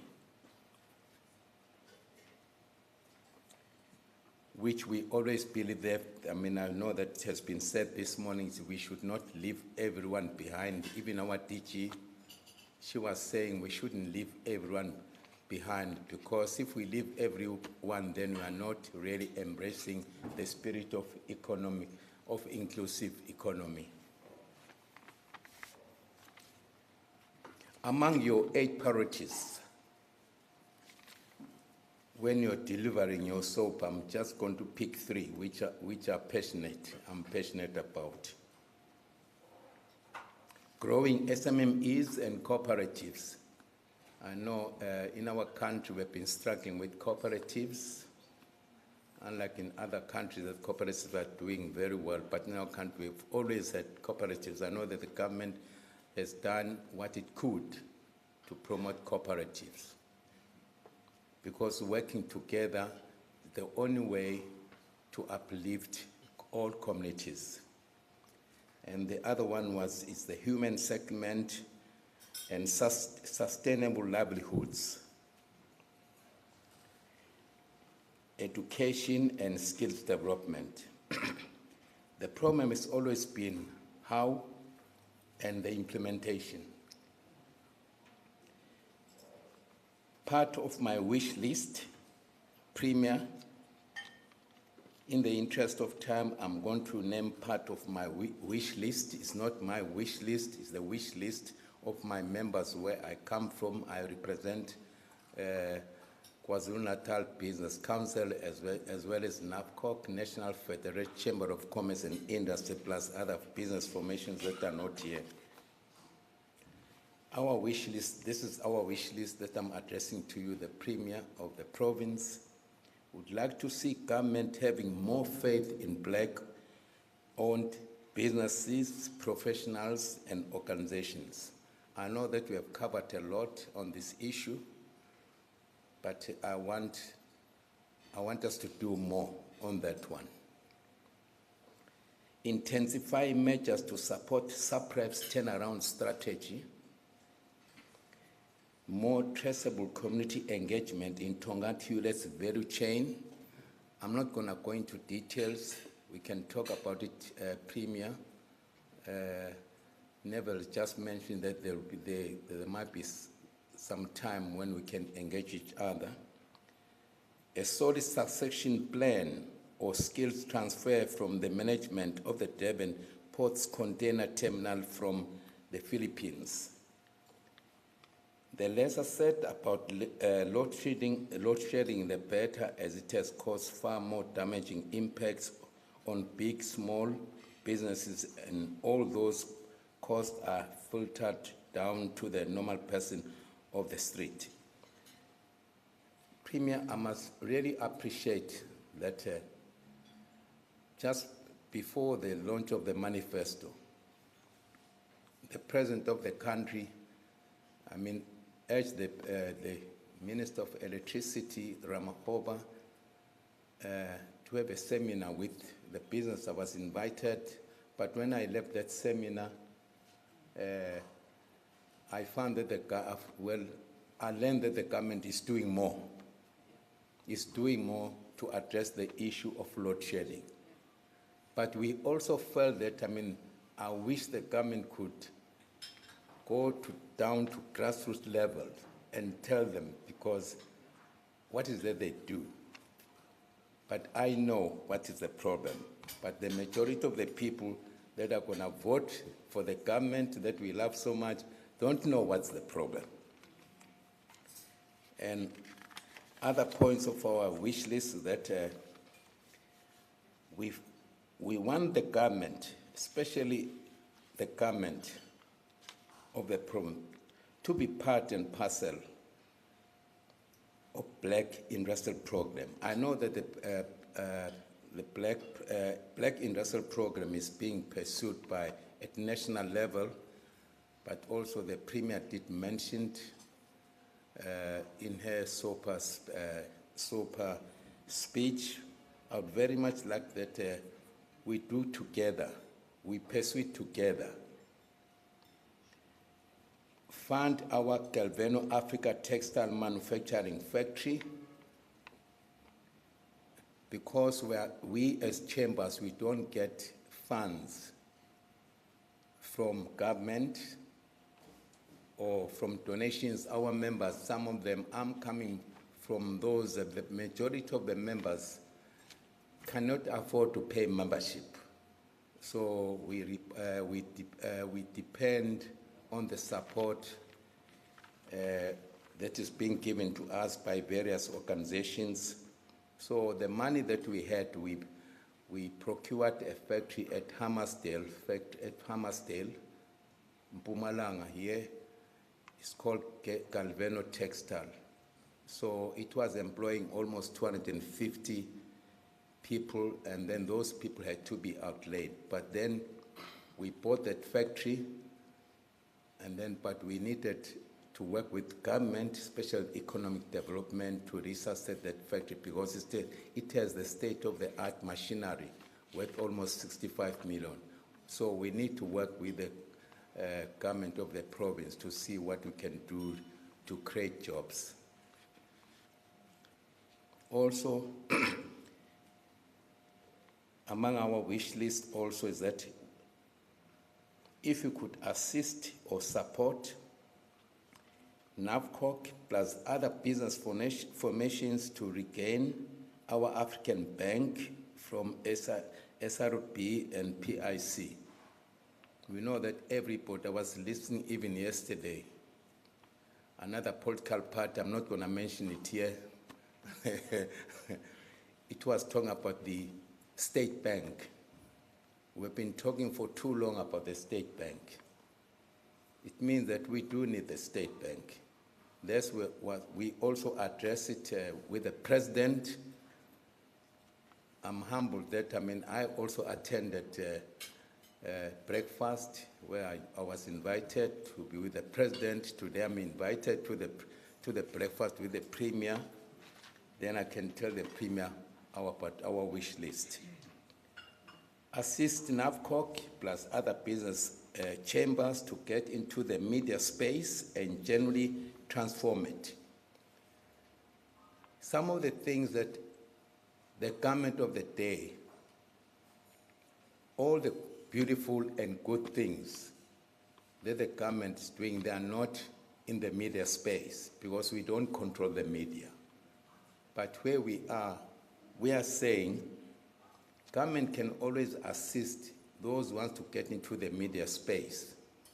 I remember during the time of apartheid, you can see people, I'm gray. There was a book, there was something that called Into Tugo. The Boers that time, they had a book that it was distributed freely.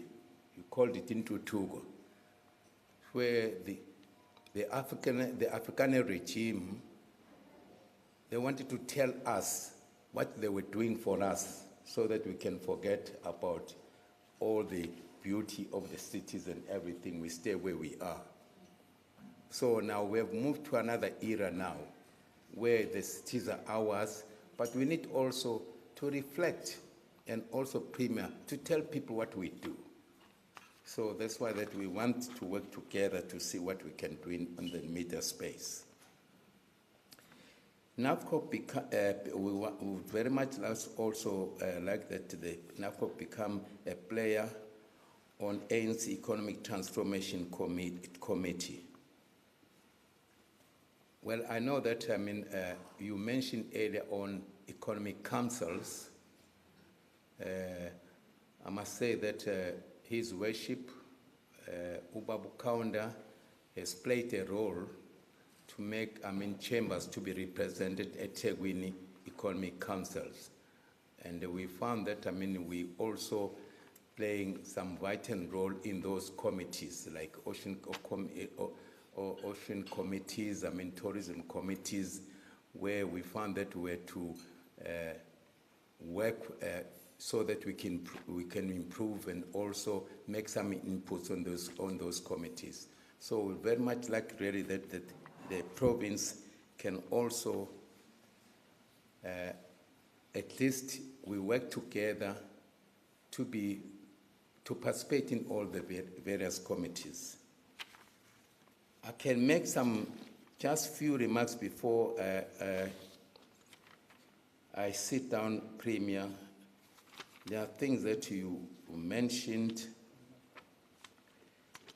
some of them that we like them in. I know that I've talked about the inclusive economic growth and an inclusive growth and leave no one behind. That should be our slogan in any way, because I'm always concerned about the township and also rural economy. We have talked about the economic, there's something that you talked about that, Premier, that when we were delivering your speech, and then that we thought that we will respond in the future. But in the interest of time for now, I'll say that's all what I would very much like to say this morning, so that, I give other people an opportunity. I thank you very much for the opportunity, yes, ready to address you. Thank you.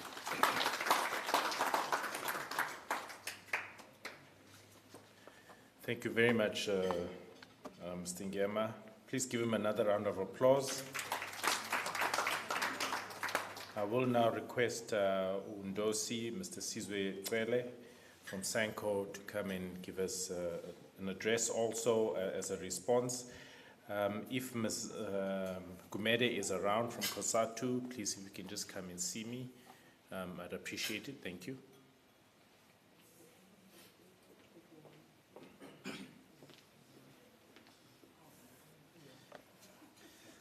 Sabonga, Program Director. Thank you. My brother, Mr. Neville, thank you so much. On your list, you forgot Y2K. I remember that one very well.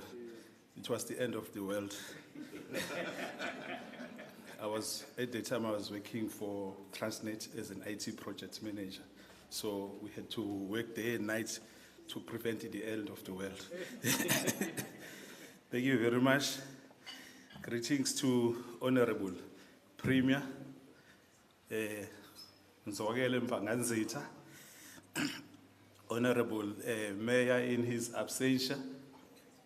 I was going to say to him, Mr. Duma from COSATU, there was no way he was still going to come, knowing Gugutu Babu Kaula has got so many questions for COSATU. Kauda, thank you very much. Greetings to Director General, Dr. N. Mkhize, Provincial Chair of NAPCOC, Ubaba Umadlogovu, Ungema, Mr. Andre, who was just walked out from KZN Growth Fund. Also, former Mayor, Mr. Loki Naidu, former Deputy Mayor, Deputy Mr. Loki Naidu. You know, I'm always inspired to see him as a former Deputy Mayor in public events. He always shows up. I'm always inspired by that because the principle of showing up is very important. So as a leader, he always shows up. That's when I started getting impressed with the Premier when she was still the MEC of COCTA.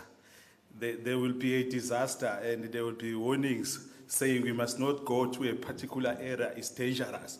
In the meantime, you'll see the Premier or Umam Nomusa Dube in that particular area addressing the citizens and addressing the people. So thinking Uguti, I want another leader, we've been warned not to go there to the particular area because of the disaster, etc., etc. So she's been always there for the people. She's been always showing up. Even in this State of the Nation address, you could see that it's being delivered by someone who's been there, who has seen it all, who's been there during the times of apartheid, who's been there during the times of the gallant resilience of the people fighting against the well-funded apartheid regime, and who's been there when the ANC government ushered this beautiful country into the 1994 political breakthrough. And she's here today leading this province of KwaZulu-Natal, delivering the commitments of the new dispensation of this democratic South Africa. We really appreciate that about her. And we are very much grateful as SANCO to see a female leader representing Imbogode in such a very excellent way. It shows Wuti it's all about capacity. So the women who were triple oppressed during the period of apartheid should clap for her the way she is represented. The way she's representing you.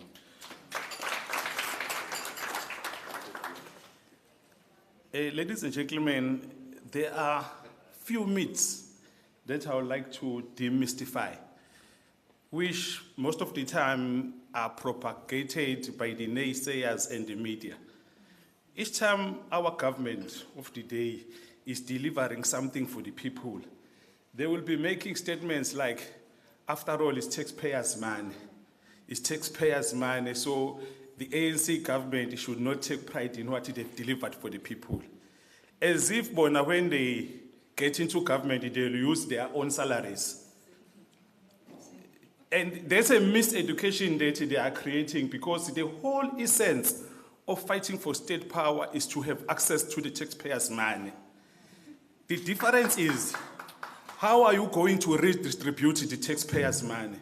Are you going to redistribute it in a manner that benefits the majority of the citizens?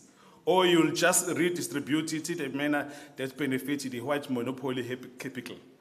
Even in the past, when we're paying for Dompas, etc., you will be paying, whatever you were paying at this time, it was the taxpayers' money. But it was not used in a manner that benefited the black people of this country.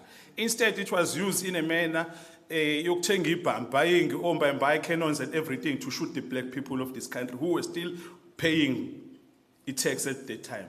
So this myth about the taxpayers' money I think we must talk about it and eliminate it. The government that we've got is using the taxpayers' money to benefit the majority of citizens of this country. Another myth that we need to deal with immediately is the myth that says even if the ANC government gets out of power, people will still continue to enjoy the benefits that they are enjoying. People in KZN will still continue to have 2.4 million kids eating in school every day, will continue to have a free education. That's a lie. All those benefits we are benefiting today, the children who are eating food, nutritional food every day is because of the election manifesto of the ANC. They are delivering on their commitments.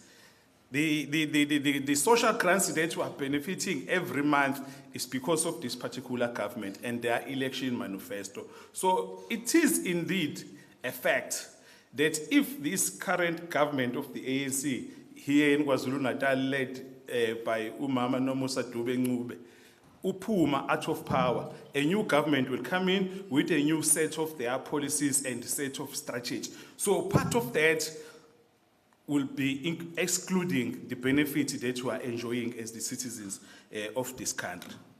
I think I also need to talk about the unemployed graduate. Ladies and gentlemen, that is a new phenomenon which comes with democracy. It's a new thing which we never had in the past. In the past, we were running short of graduates. But this time around, we have a number of graduates because of this current government that we've got.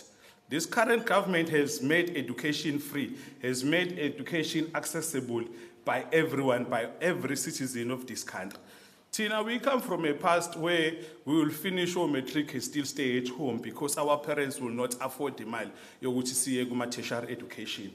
But because this government that we've got has put aside billions and billions of rands towards educating the children of this country, as a result, we end up having thousands and thousands of children graduating every year. Like children normally coming from very poor backgrounds who in the past would not have graduated because the families would not have afforded education. But today those children are graduating. As a result of that, there's a lot of graduates which even the industry was not ready of. They are unable at this point to absorb them in all of them. But that's a democratic problem. It's a nice problem that the government of the day will be able to deal with. So we must deal with the myth as if the government is failing.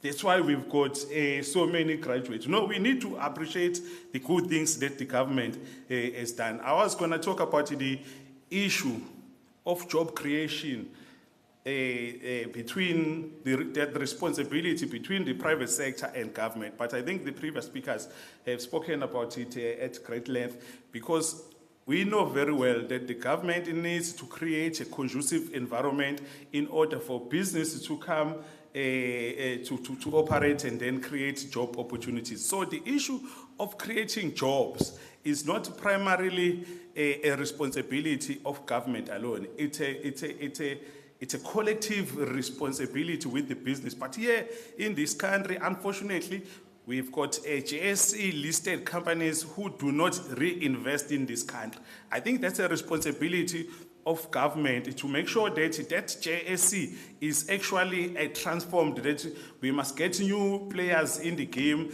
new South Africans who must own this, who must own the economy of this country, who will then understand the responsibility of reinvesting in their country. Because as we speak daily, billions and billions of rands which the corporates make in this country, leave this country, they go and invest in other countries. I think that's not a mistake.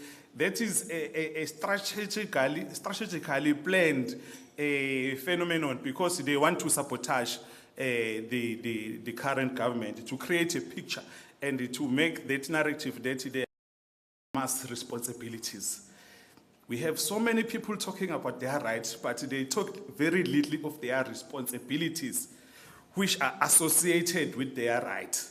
Because for every right, there is a responsibility. I think that's a message we just wanted to spread across, because everyone, as a citizen of this country, has got a responsibility to work towards developing this country. This is South Africa. When even the DG was talking, was very clear to say South Africa is a developing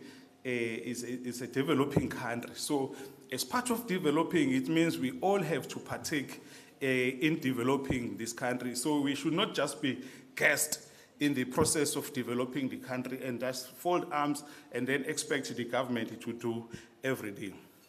As SANCO, we fight with government if we have to. The alliance should not necessarily be a cozy relationship, but it should be characterized by a battle of ideas, with each partner pushing for the interest of their constituents to win the day. As SANCO, we represent the masses of this province who are looking for the jobs, business opportunities, decent housing, schools, roads, water, etc.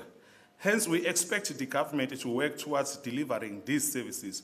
While we have these expectations, we also understand that the Rome was not built in one day. Hence, when the government has worked as reasonable human beings, we give credit where it's due. Ladies and gentlemen, as SANCO in KwaZulu-Natal, we say it without fear of any controversy that this government of KwaZulu-Natal, under the stewardship of Premier Nomusa Dube-Ncube, has delivered. There's a lot of tangible programs that we can talk about, but I'll just talk about two or so, where we can tell you ourselves as SANCO to say, in this program, there are so many businesses and there are so many people who were employed. Like, for instance, Sanral. Sanral is investing in an excess of 30 billion rand in this country through the N2, N3 programs. I'm one of the people who sits in that committee of Sanral with an oversight responsibility to ensure that local businesses of KwaZulu-Natal do participate in the development of the N2, N3 project. As we speak, as local businesses, we have about 2 billion rand of stake which comes from the Sanral programs that we are having a responsibility to ensure that the businesses led by people with a name and a surname with a physical address in the province of KwaZulu-Natal do participate in those programs. And they are participating and they are benefiting as we speak. Just recently, the president of KwaZulu-Natal of South Africa, President Ramaphosa, I'm not in any way alluding that KZN must be a state of its own of South Africa, opened up Dr. Priestley Aseme is there on SOPA. When that project was started, just from the beginning, we were there again. We were there having a responsibility of making sure that people from Pink, Phoenix, Inanda, those who should benefit. We had a committee responsible for ensuring that local businesses do benefit. Indeed, local businesses do benefit. If you want them, I can point you to them, to those particular people. Even here in Durban, the RPTN, also known as Go Durban, did benefit a lot of people. So when we say we are appreciative of the good work done by the current government, we are not just buying the leadership, the face of the leadership of KwaZulu-Natal. We are saying, because we've seen it, we've seen them working, and we have people, physical people who have benefited. I don't know if my friend Neville is saying my time is up. I think maybe I must just respect the issue of time, because as I said, we've got ample examples that we can touch on, which reflect that this government indeed has done great things for the people. We indeed appreciate the leadership of Umama Uprima. Thank you so much. Siyabonga Magai. Our last speaker, Honorable Premier, the chair of COSATU has got a personal emergency, but the deputy chair is here, Mzanele Gumede, and she will then deliver the response. Thank you, Chair, for this opportunity. Now I understand why they called me last minute. Chair was running away. And he didn't tell me to prepare me. Fortunately, he didn't know that the mayor will not be here. Thank you very much, comrades, colleagues. We are honored as COSATU to be invited to be part of this breakfast with the Premier, Post-SOPA. Let me take this opportunity to send a special greeting to the Premier and maybe echo the same sentiments that have been echoed, that we are proud as women of KwaZulu-Natal being led by a woman, a progressive woman, and we have seen the work even before the SOPA. And also acknowledge Comrade Ele from Sanko, also acknowledge UTG, Dr. Mkize, and then I will then ask the House to allow me to observe protocols, all protocols. Good morning, ladies and gentlemen. Before the SOPA that we were invited in, we've already been seeing the work that the Premier is doing in this province. It's unfortunate that most of these things are not there in the media. And we always say this as COSATU, that let's popularize all these programs of government, because we saw the Premier introducing what we call Sitesha Waya Waya, which opened a number of opportunities for people that are unemployed from all departments. The MECs were all over employing. However, as COSATU, we must say that we felt we need more jobs that are permanent, because most of those jobs are on contractual basis. So we would then urge the Premier that we